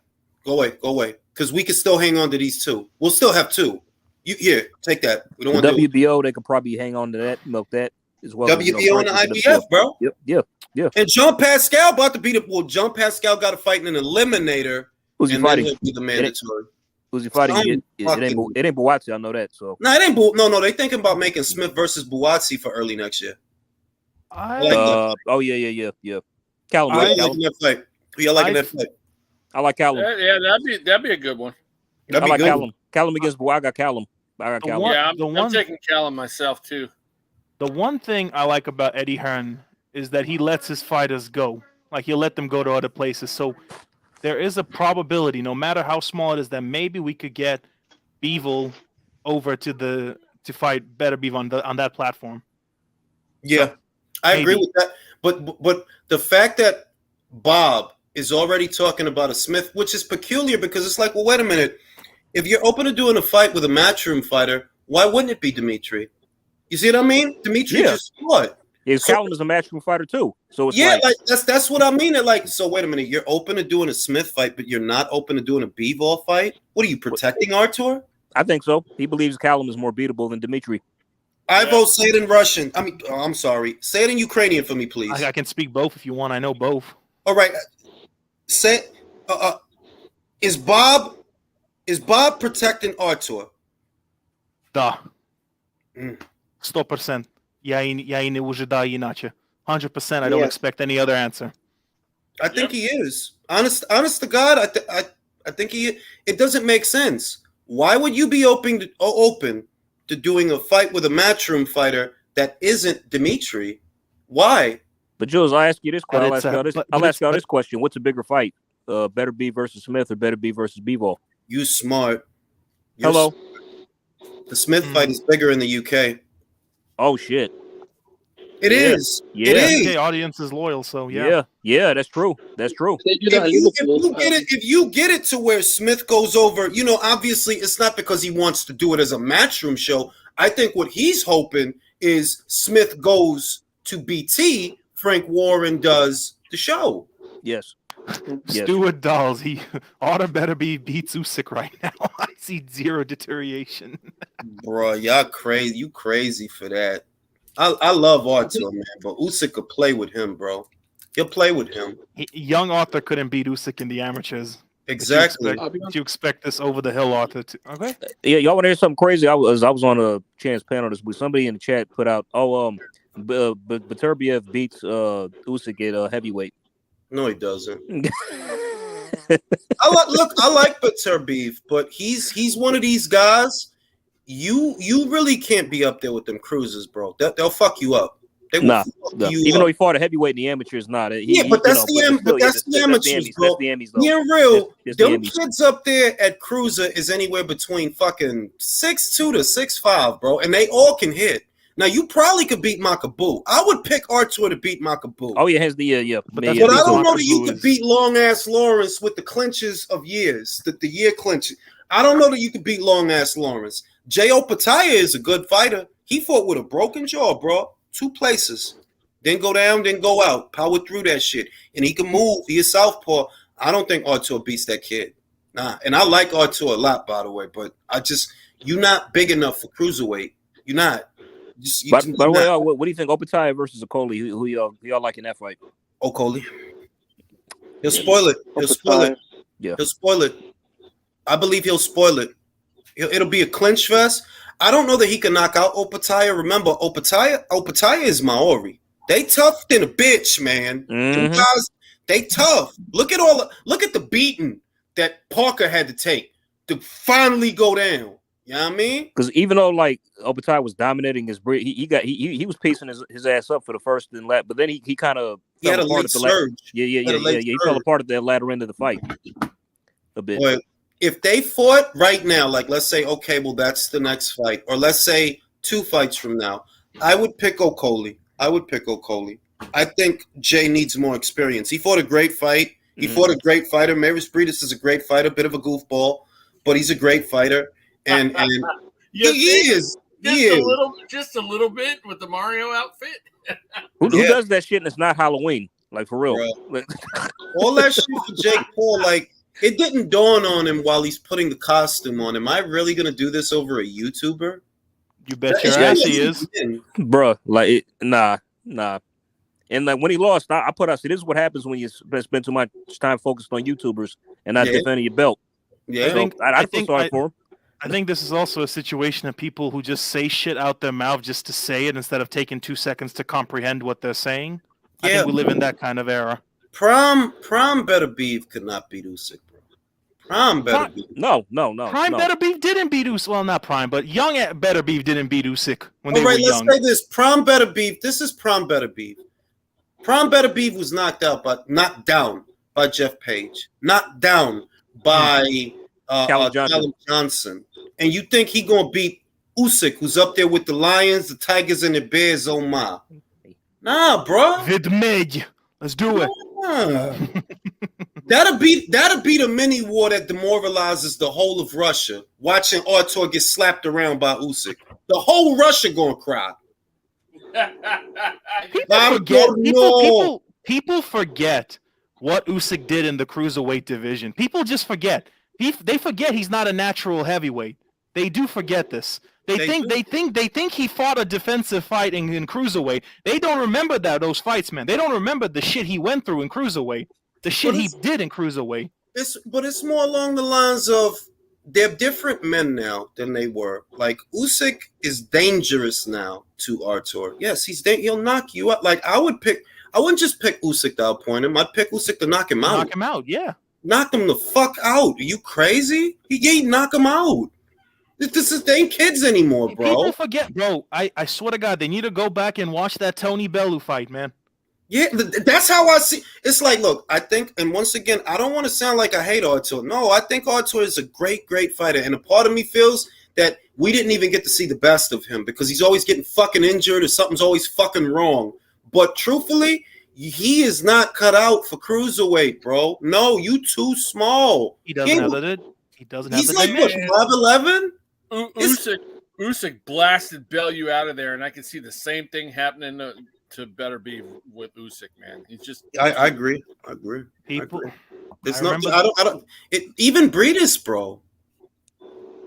Bro, Breedis is not no bitch. Is huge, man. Breedis is fucking huge. Breedis used to spar Klitschko. He was one of his main sparring partners. Then who didn't Klitschko spar?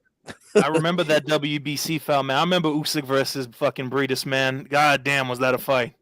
And look, at this old ass age, Breedis was in there with a kid, about 6'3", close to 6'4", balls to the wall, late surge, breaks his jaw in 2 places.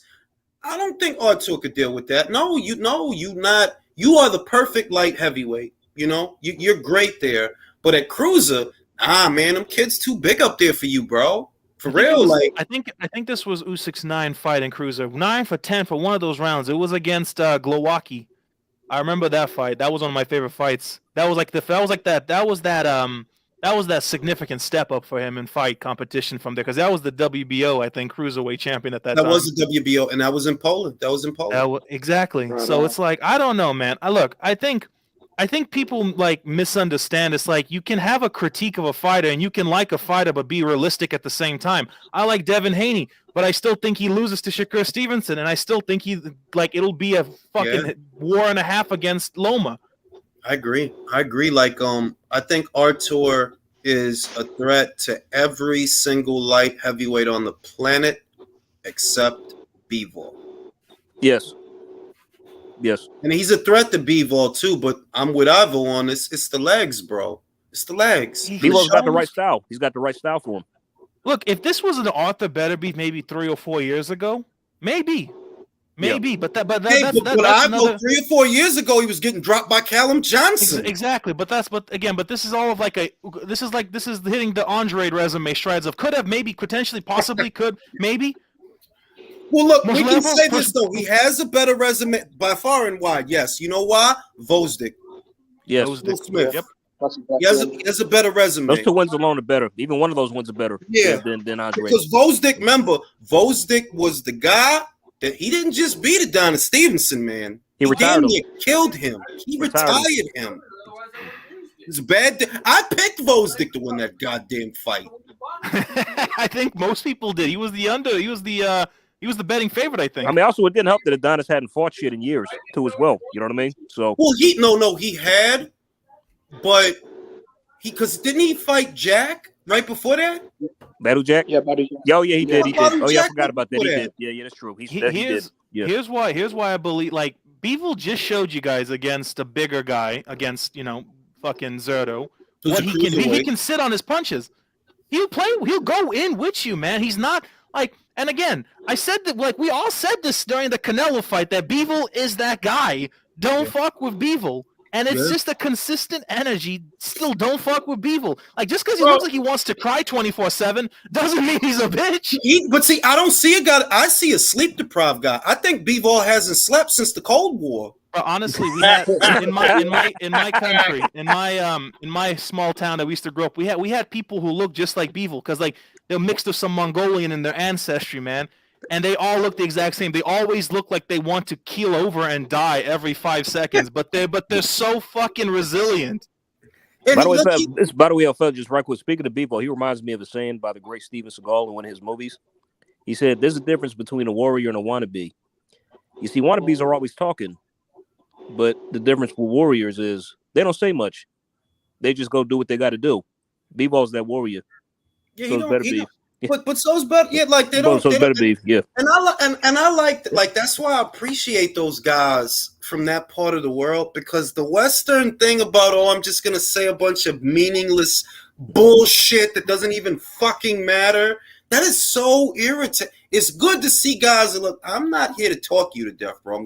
I'm here to beat the shit out of him, and that's why I'm here, bro. Like fucking Yard. He said Artur is slow, and then they told Artur. He said they're slow. Okay. I'll tell you what. There are two types of Eastern Europeans, man. There's the ones who are quiet. They'll sit. They'll wait, and then they'll make you eat your words. And then there's the people from my neck of the woods that won't shut the fuck up about what they can and can't do until you put them in a position to do something. Then they bitch out. Listen, bro. That's here in the States too, bro. That's all over the place. I could say wholeheartedly. I haven't met a whole lot of Ukrainians. I haven't. Met a lot of Serbians. Met a lot of Russians, and every single one of them. I listen, bro. I wouldn't want to do nothing. I don't want to fight you guys. Fuck you. I'm not. I'll shoot you. I won't fight you. These guys, you could feel the end. Like, man, listen, man. These motherfuckers, they with the shit, man. No, man. No. I was raised by Moldova. Like, right. I was in Ukraine, but right next to Moldova. And I'll tell you what, man. Like, you can just. There's just like, it's just weird the way like Eastern Europeans think versus Americans. It's just funny. Like there's a saying we have in my country. An American goes into a store, he buys this. A Eastern European store, one of our boys, Ukrainian zachodil mazen. He goes into a store and he walks out of half the store because he knows where all the items are on sale. I'll tell you what the difference between. I don't know them. I don't know their mindset, but I know the Western mindset. The Western mindset is built on the principle that bigger is better and excess means success. And once you get older, you realize, no, it doesn't. Excess is tantamount to a cancer. So that's what a cancer is. It's excess of cells growing in the body. And that's how that's the Western mentality. Oh, I need all these cars. I need all these clothes. No, you don't. You need harmony. Harmony is what you need in the body. It's called homeostasis. Nothing, no overabundance of anything. You need homeostasis. And I noticed that the Western mentality is built on the principle that the more shit I have, the better I'm doing. That's literally how everybody's over here minds works like that, whether they're aware of it or not. That's why they run out and buy the latest phone or buy the latest thing that's trending or do whatever it is. They go for it because their mindset is focused on excess. I think at least in the Far East that I know of, people that I've talked to, they got it right. There's a place for everything. The dishes, for example, I remember reading that the dishes over there, they don't use big plates. Portion size, portion control. Portion size, portion control. Like, that makes perfect sense. If you can fool the brain because of the size of the dish, I got you. If you can fool the brain that the dish is full because it's a small dish, you might fool yourself into not eating so much. There's a reason we're the fattest fucking country on the planet. The only people fatter than us are the Australians, but at least they play sports. Well, you know what our problem is? We're overwhelmed with like too much choice, and people take everything for granted. And then, like you said, you know, the mentality they need to get more, or they want to throw stuff away instead of taking care of stuff. They're like, oh, I'll just throw it away and get another one. Yeah, it's excess. It's a country that's built on excess. Yeah, and that's something you could depend on with a lot of people because they'll do that, and then they'll get rid of perfectly good stuff. You know, and it's wild, dude. It's just a trip. Sometimes I think about it, like all the waste that the country produces, and I'm like, you know what America has turned into? I have a theory that somebody owns America, and they look at America as a market.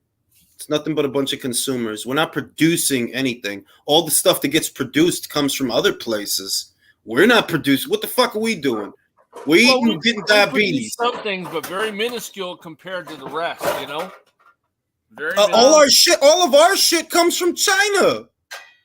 I will say this. I think the beauty of America is the luxury here in America. I will say this. There is so much opportunity here in this country as opposed to most of Eastern Europe where I was growing up in. There's just, you have the luxury of, dude, Americans don't understand. You have the luxury of complaining about your state of life and the government that you are a part of. That is not a God-given right everywhere. So if I go to the Ukraine, wait. So if I go to the Ukraine, I can't complain about Vitaly? Will I be shot? If you go to the Ukraine right now and you complain about our president, you will be kicked out of Ukraine with, like, for example, this is a true story, happened in 2012.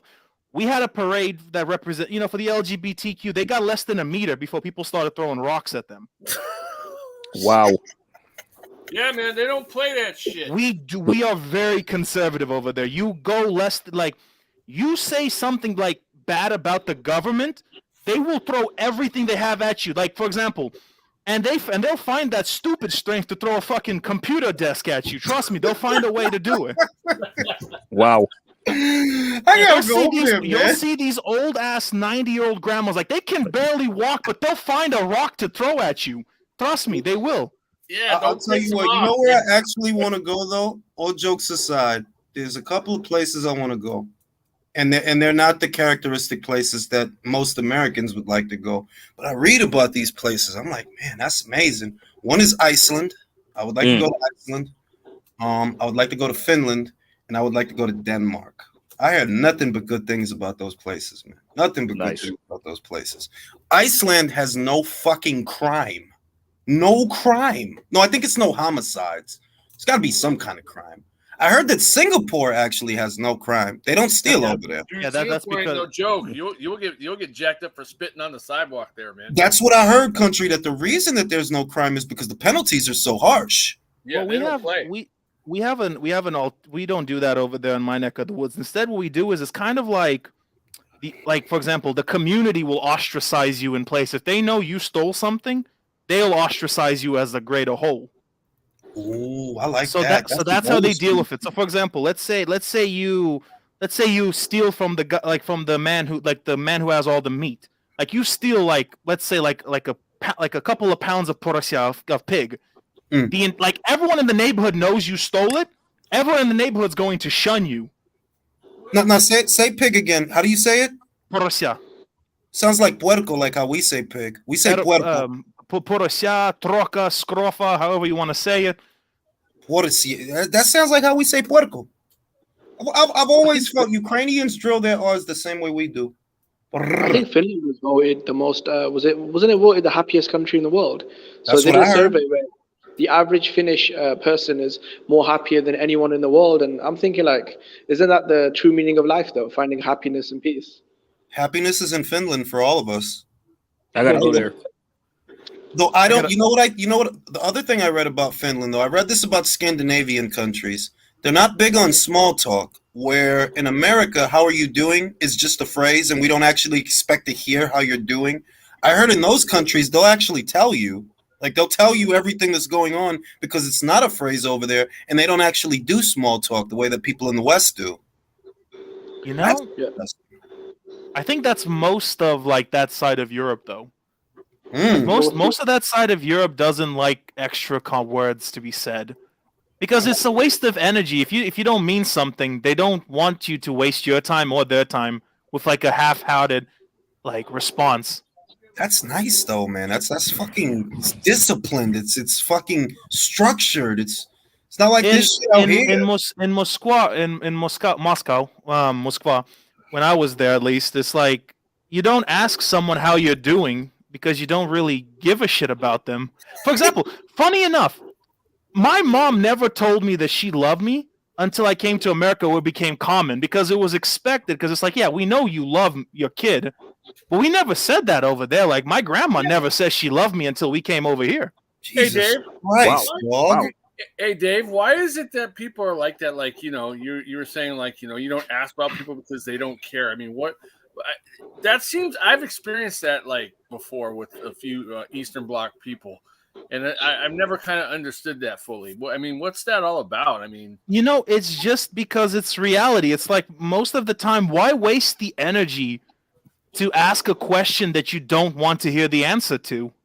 That's true. You know what?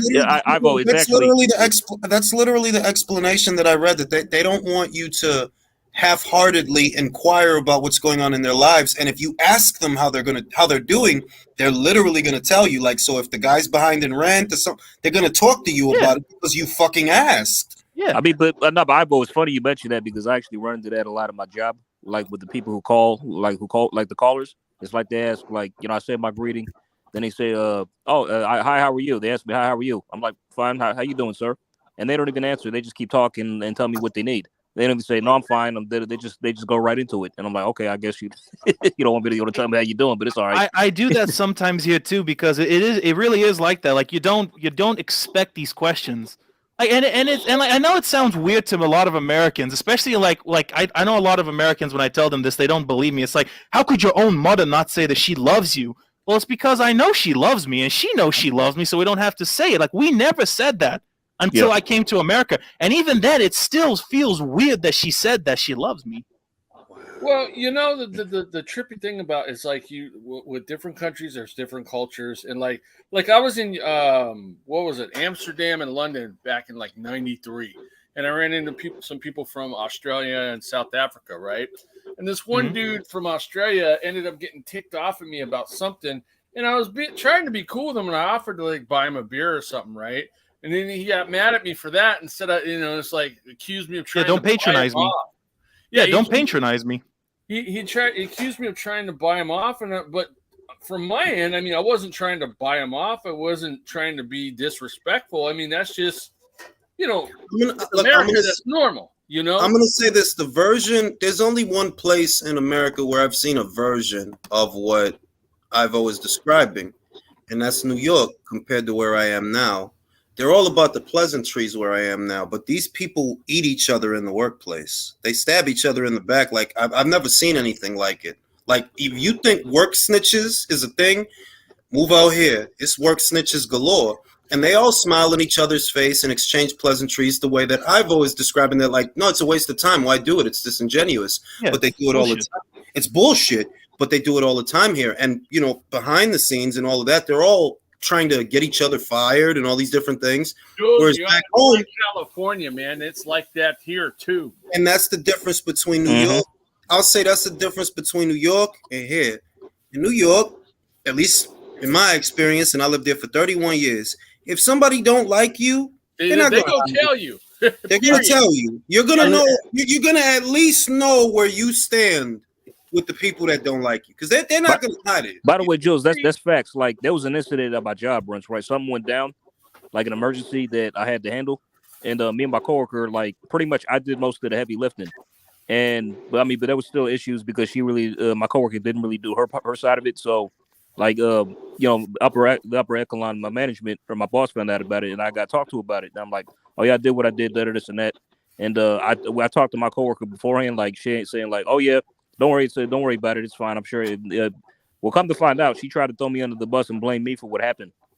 Yeah, and I mean, but luckily, like the my boss took my side because she had a history of fucking up anyway. So, work snitches is a real thing, and that's the thing about back home. Work snitching is not something, at least, that I experienced a whole lot of back home. But when I got out here, I already knew when you in a different place, Just chill out. Don't talk about yourself. Da da da da da. Just watch everybody. And I will watch these people, man. Like person to lead a room, and then them and the other two people start talking. And I'm just sitting there, hustling like, that's how y'all get down here. You know what's funny, Jules? That was one of my experiences when I came to America, because I didn't learn. I'm even to this day. I'm not like, English is a really tough language for me to just say. I lived in Ukraine for like over 21 years of my life, and I'm 29. I've only been in America for 8 years. And from experience, from what I'm saying, when I was learning English, for example, they would laugh in my face in my English. For example, when I was at ESL, when I went to cashier, a lady at the front cashier, I said, "Can you give me dai hroshi, dai zdachu? Give me my money back, like what's like my receipt and what's left." She started laughing in my face, and I can't respond. I cannot articulate the words to what I want to say. And then the people in the other side, they started laughing at me too. I don't know what I said that was so funny. Perhaps it was my accent or what, but they started laughing in my face. That is arguably the most dehumanizing thing I've ever experienced in my life. But the reality is, I know people on shit here in America because I've experienced it firsthand. When they think they're better than you, they will treat you inferior. They will treat you like you're 100%, garbage. 100%. Absolutely. I'll tell you the difference. In the more country, rural type of areas, not the backwoods. Don't confuse that. The backwoods is meth heads and hillbillies. But like in a place like this, that's mostly residential, they're more patronizing when they feel that they're above you. They're patronizing. Back home, they're just outright disrespectful. Outright disrespectful. You know, no, in other words, fuck the foreplay. They're gonna let you know exactly what they think of you. I appreciate that more. You know what, Jules? I'm with you on that one, man. I appreciate the bluntness and the straight up, because that's how I am kind of. I mean, I'm just going to say what's on my mind usually. And a lot of people, like, even though I grew up in California, I've always kind of been that way, but a lot of people in California don't like that. And I know because I've said stuff like that and spoke my mind, and people got pissed off, you know? Issues. Also, one thing about like interactions, I don't know if this is happening, y'all. One common thing that always seems to happen nowadays in general, not just me in general. I ask somebody a question, I want a simple answer. I get a long explanation or a reason without them ever saying yes or no. And it's like, why can't you simply say yes or no, or just give me a 1 or 2 word answer? Why do you even feel the need to explain? Like, but I will say that's something I've picked up just in Western culture. They never want to give you a definitive. They want it up to interpretation. Because you know what it is? You know what it is? They can take no responsibility for it. Bingo! They have no responsibility. And they I know don't want it is to be their fault. They don't want it to be their fault if shit goes sideways. So they give you 3, 4, 5, 6 answers. When look, dog, what the fuck? Well, you mentioned workplace snitches, and I find that a funny topic because we never had that in Ukraine though. Like, and I'll tell you why we never had that. And I've only seen it 2 or 3 times, and I'll tell you why. If we know you're a grimy fucker, we ostracize you. You're out of the group. I feel this is another thing about America.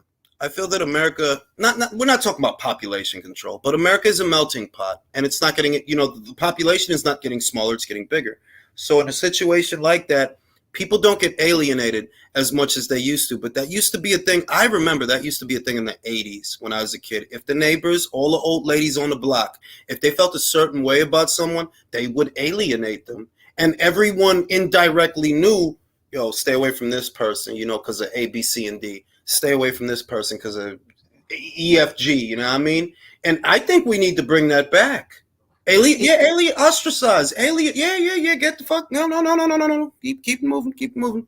And I'll tell that's what I do if I'm not feeling somebody. I just ignore them. Shit. Well, you know what the big issue is too, though, is a lot of people don't like being held accountable for the shit that they do. Well, that's the theme of the youth these days, bro. No accountability. Mm-hmm. I would also add on to that, and it's not even just accountability. It's just one thing I've picked up in my years here in America is that we want to be all inclusive, and let me phrase that. We want to say we're all inclusive, but at the end of the day, any way you look at it, we create cliques in these quote unquote ecosystem. Like we say we're. Without getting political, you're 100% right. Even with the all-inclusive clique, and if you don't think the way the all-inclusive clique thinks, you know what they do? They don't include you. Or they demonize you. Fellas. Yeah, you're right. If you don't, they do demonize you. And it sucks. Let me tell you a true story. Happened to me less than 2 months ago. I opened the door for this lady.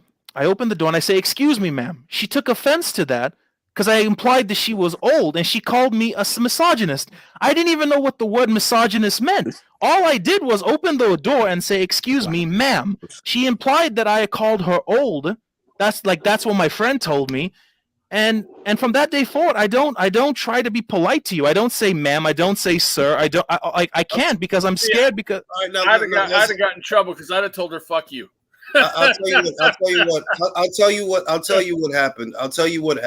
The people when I was a child, they had thicker skin. They were tougher people. That's what I noticed. The people from the 80s and the 90s. And to me, what I see is that the meek have inherited the earth because these are very sensitive people. You can't say certain shit. Exactly. I mean, because before. You know, somebody could yell "fuck you" or something like that, and it ain't even that deep, bro. You know, hey, fuck you, and you carry on with your day. You know what's funny?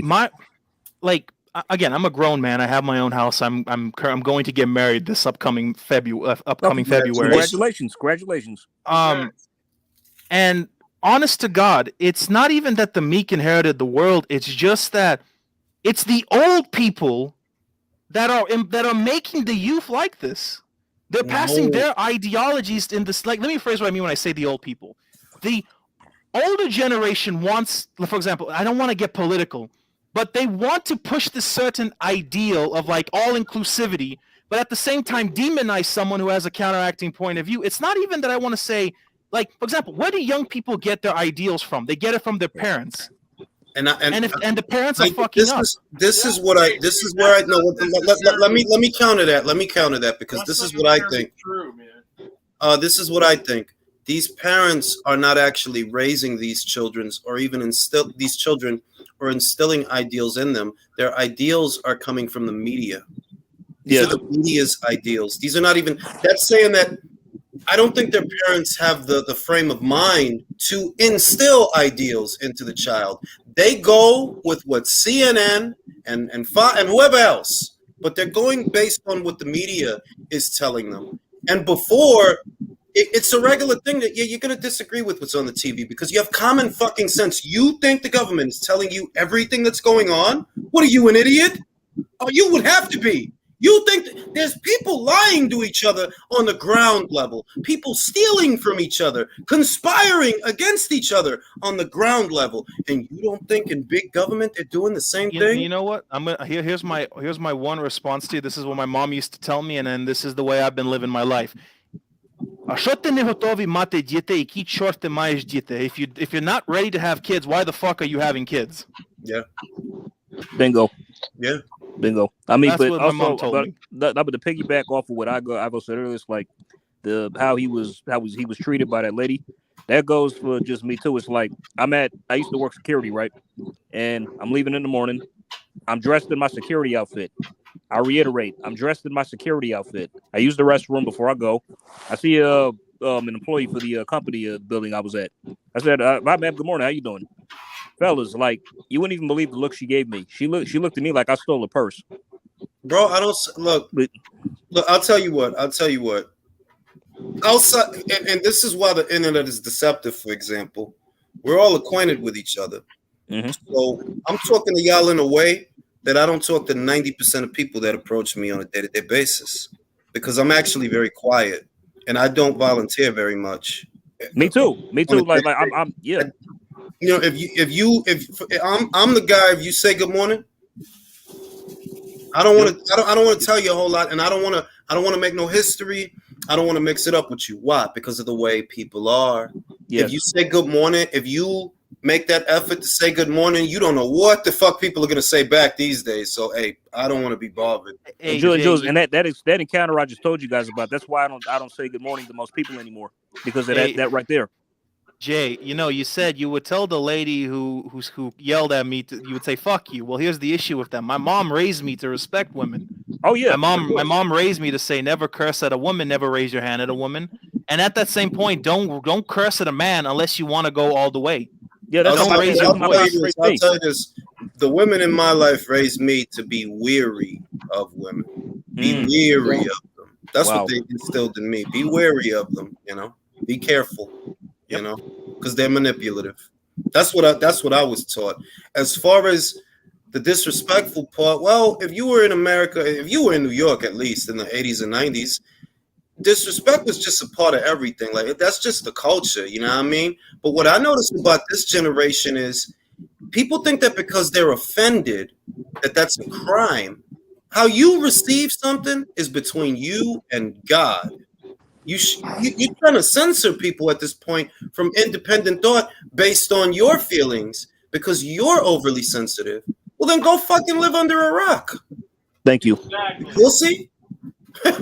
Exactly. 100%. Exactly. Go live under a fucking rock. You think everybody's... Do you think... And I notice it, I swear to God, I notice it in everything because there's a microcosm for it in everything. Do you think that because you like something that I have to like it? Do you think that because you like someone that I have to like them? Do you think that I have to like you? No. No. But I will say this. That's why we have free will. I will say this. You made a point. It's like people say things without thinking about the repercussions, though, because it's like for example, when you tell someone go fuck yourself, like fuck you, like all this shit, like that is a very harsh word, but it's desensitized in that matter because everyone says it not contemplating what it means. If I go to every Ukrainian out there and I say go fuck yourself in Ukrainian, it they're not as sensitized. You know what I'm trying to get? Like people say these harsh words without thinking about it. I know, but I think it's because these is not fighting men. They don't have to measure their words because they're all full of shit collectively. So when you're full of shit collectively, it's like what I'm like the things that people do now, for example, what some of these kids do, you know what I mean? If they did those same things when I was young, you die. Like some of that shit that y'all be doing for pranks, for YouTube, for Instagram. And that's not exact. If you did those things in the 90s when the homicide rate was a lot higher in New York City than it is right now, and it's a fact, you can check it. Right? Because Jules, I see on the news how like kids think it's funny to go around a random punching people and shit like that. You know what I mean? It's like not even because punching. When you punch someone, it's implied what's supposed to happen next. I'm talking about like, you know, these kids, they'll run around with their phone and they'll try to fuck with people almost in like commercial area, fucking with people. And before, I'm just saying like, and that's not cap, that's facts. If you did a lot of that silly shit, it's gonna go bad. Like, it's gonna go bad if you did a lot of that dumb shit. Whereas now it's a part of this era's culture to be a jackass and to do stupid shit. Oh yeah. My granddad. I saw a video of this young dude. He's probably about like late teens, or maybe like 20. Comes up to this old guy in the supermarket, starts going through his cart a little bit and saying, "Oh, is this yours?" Grabs something and then freaking farts on it. And it thinks he's being funny. Oh man! And the old guy got pissed. Now I'm sorry, if that was me, I would have swung on his ass because I'm a bit like, you ain't doing that and getting away with it. And that's where we're in an era right now where clout, you know, and like their culture is just the only way I could put it. Having seen both ends of the renaissance of what eventually became the World Wide Web, the World Wide Web was not a thing to us. Like I know, at least not to me in country, because we're from before that. Kids used to go outside and play sports and try to get laid. That's what we was doing. I don't know how it is here in America, but we used to have something called street credit, where people would respect you based on your credit in the street back in my country. But it's a little different than doing something stupid. You never tend to start shit. Well, street credit, no, that exists. I don't. Because I'm old, so I'm not in the street. Yeah, I'm not in the street.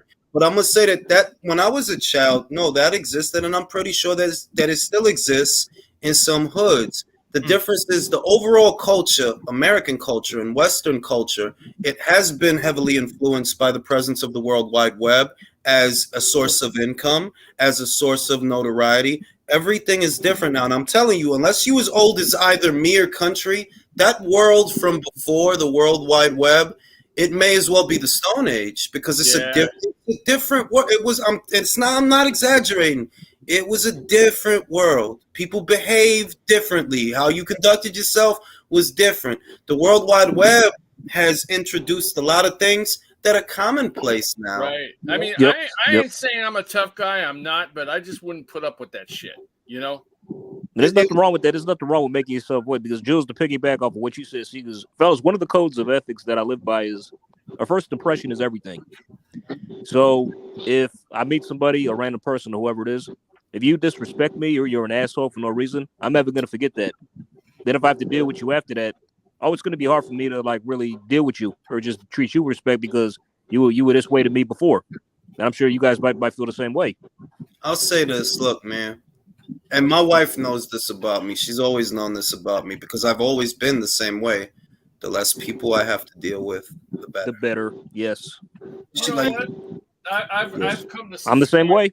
I'm the same way. Myself. Like she didn't. We've been together like a very long time, off and on. You know, you can imagine, right? And I always told her that. See, when we were young, you know, you more of a people person than I am. And as you know, I believe now she understands me a lot better than she did because you see what happens when you have to deal with a lot of people and a lot of personalities.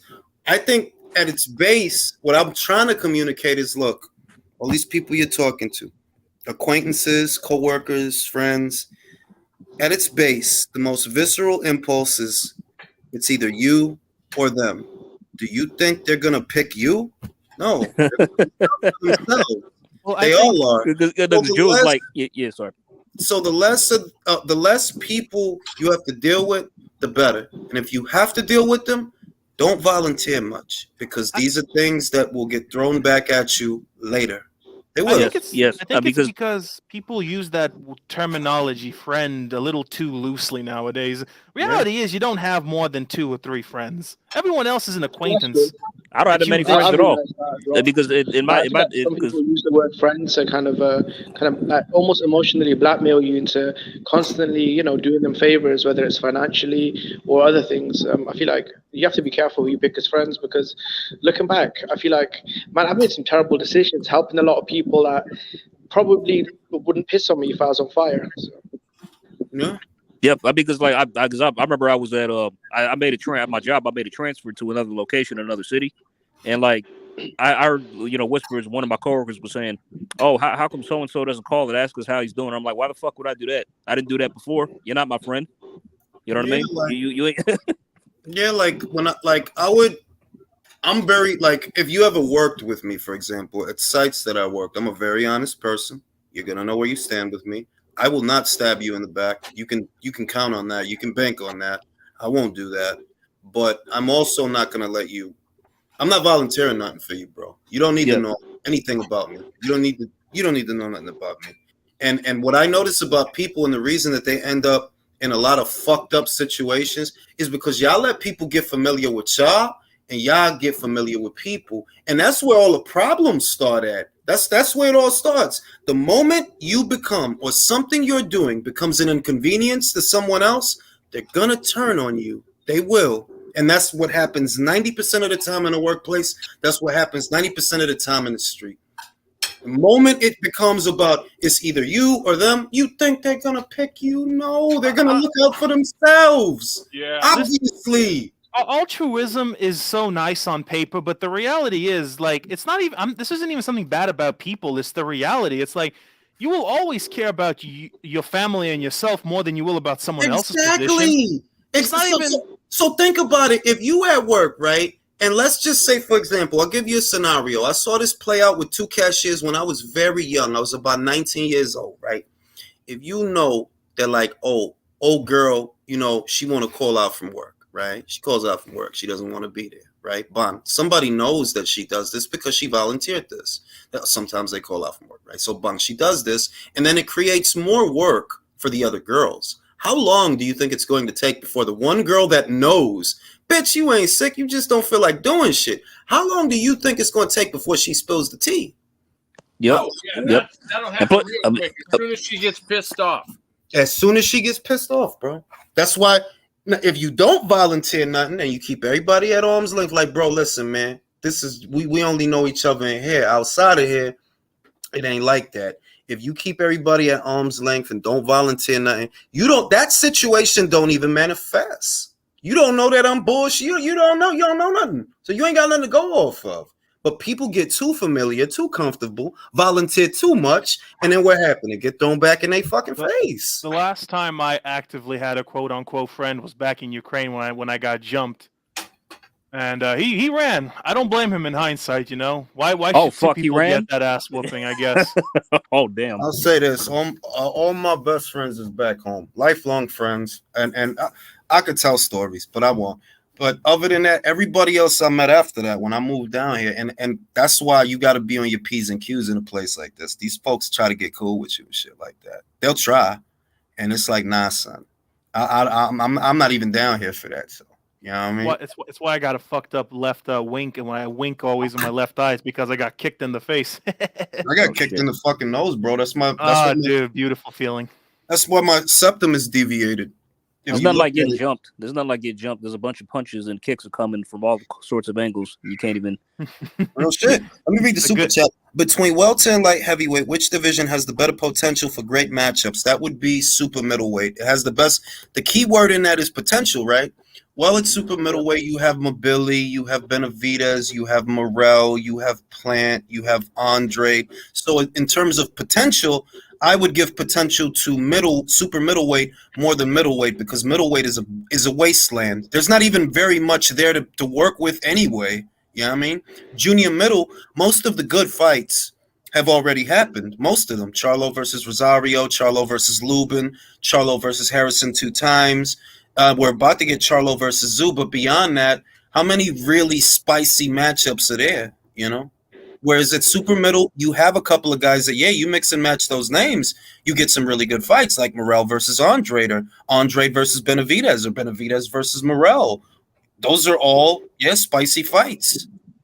And let's not forget,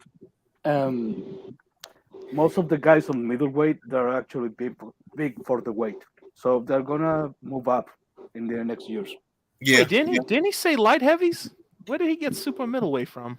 Yeah, he said welterweights and light heavyweights. Oh shit! Well, look, man, I answered the question and I'm moving on. Will says you will speak better English. You speak better English than I do. Avo, don't feel bad. I mean that too. Support from Will. Will is being supportive. Thank you. Nice. And yeah, man, Vladdy says, Jay, open a burner channel to talk about such topics. Being Ukrainian, second most points Ukrainian dude says about Ukraine. He agrees with you. It's true, man. Anyone born in Ukraine has the same reality over there, man. Ukrainians that were born over here have this American way of thinking. No disrespect. I dig it. Napoli says seasons beatings. I dig that. And yeah, man, you know what I mean? She used to give me a lot of shit about that, though, because she like, you go say, man, you don't be one, like, because I don't fucking want people knowing everything about me. And it took her ass long enough to realize, now do you understand? Now do you get it? I think it's wisdom with age. No, for her, it's trial and error. For me, it was the things my grandmother taught me. For her, it was like you had to learn that through trial and error. I came out with that because that's when my grandmama like, yo, don't be volunteering shit about yourself. Shout out to all the grandmothers out there. Shout out to the grandmas that put you on some real knowledge. Be like, don't be volunteering shit about yourself. That's the shit they're gonna throw in your face later on. Yeah, you can't be volunteering too much because you might volunteer into a bad situation. Exactly. You don't need to know that I steal car parts. What I'm gonna tell you that for? Oh man, I see you're still living in the early 2000s, man. God bless America back then. I'm just playing. I'm just joking, but you know what I'm like. People are still doing that though. I heard they're stripping car parts for copper, and then they'll sell copper and they'll sell the copper, because of the pounds. That's what they're basically doing. They'll get like a pound of copper. I forgot what it is in the car that they steal for the copper. I remember from earlier on that we used to nothing. I knew people, quote unquote people, who they would just steal radios. I wouldn't know how they would do such a thing, but well, yeah, there was definitely a time, and in the Bronx, even now, because I still see the reports, they still steal car parts. But there was something going on in Jersey, I remember, and this is recent. they were stealing a certain part of the car that had brass in it. It was either brass. Is it the catalytic converter? And they would take it for either the copper or the brass, and they would go flip the brass because they get money for the brass or the copper or whatever the fuck it was. People still doing that shit. Catalytic converter, Jules, because there's been a rash of those like thieves like doing that, man. There was a video, country. There was a video where they stole all the tires off the cars in the Bronx. This was 3 weeks ago. All the tires, bro, off all the cars. Well, there's actually there was this about a year ago. They got me twice for catalytic converter out of my work van in like a month or two in my own driveway. Fucking shit is Jesus Christ. bro. My ex gave me words of wisdom this is why I never piss off women. She told me, slash 3 of the 4 tires. This way the insurance doesn't cover it. And nice. words of wisdom, I don't piss off women that crazy no more. I dig it. Well, on that note, gentlemen, I'm going to call it a night. Don't slash no tires. Don't steal no catalytic converters. Remember, 3 out of the 4. 75%. 3 of the 4 tires. Don't slash the 4th one. I'll catch you on the next one. All right, y'all. Good night. Stay Hey, safe. Jules, have a good night. Thanks for having me.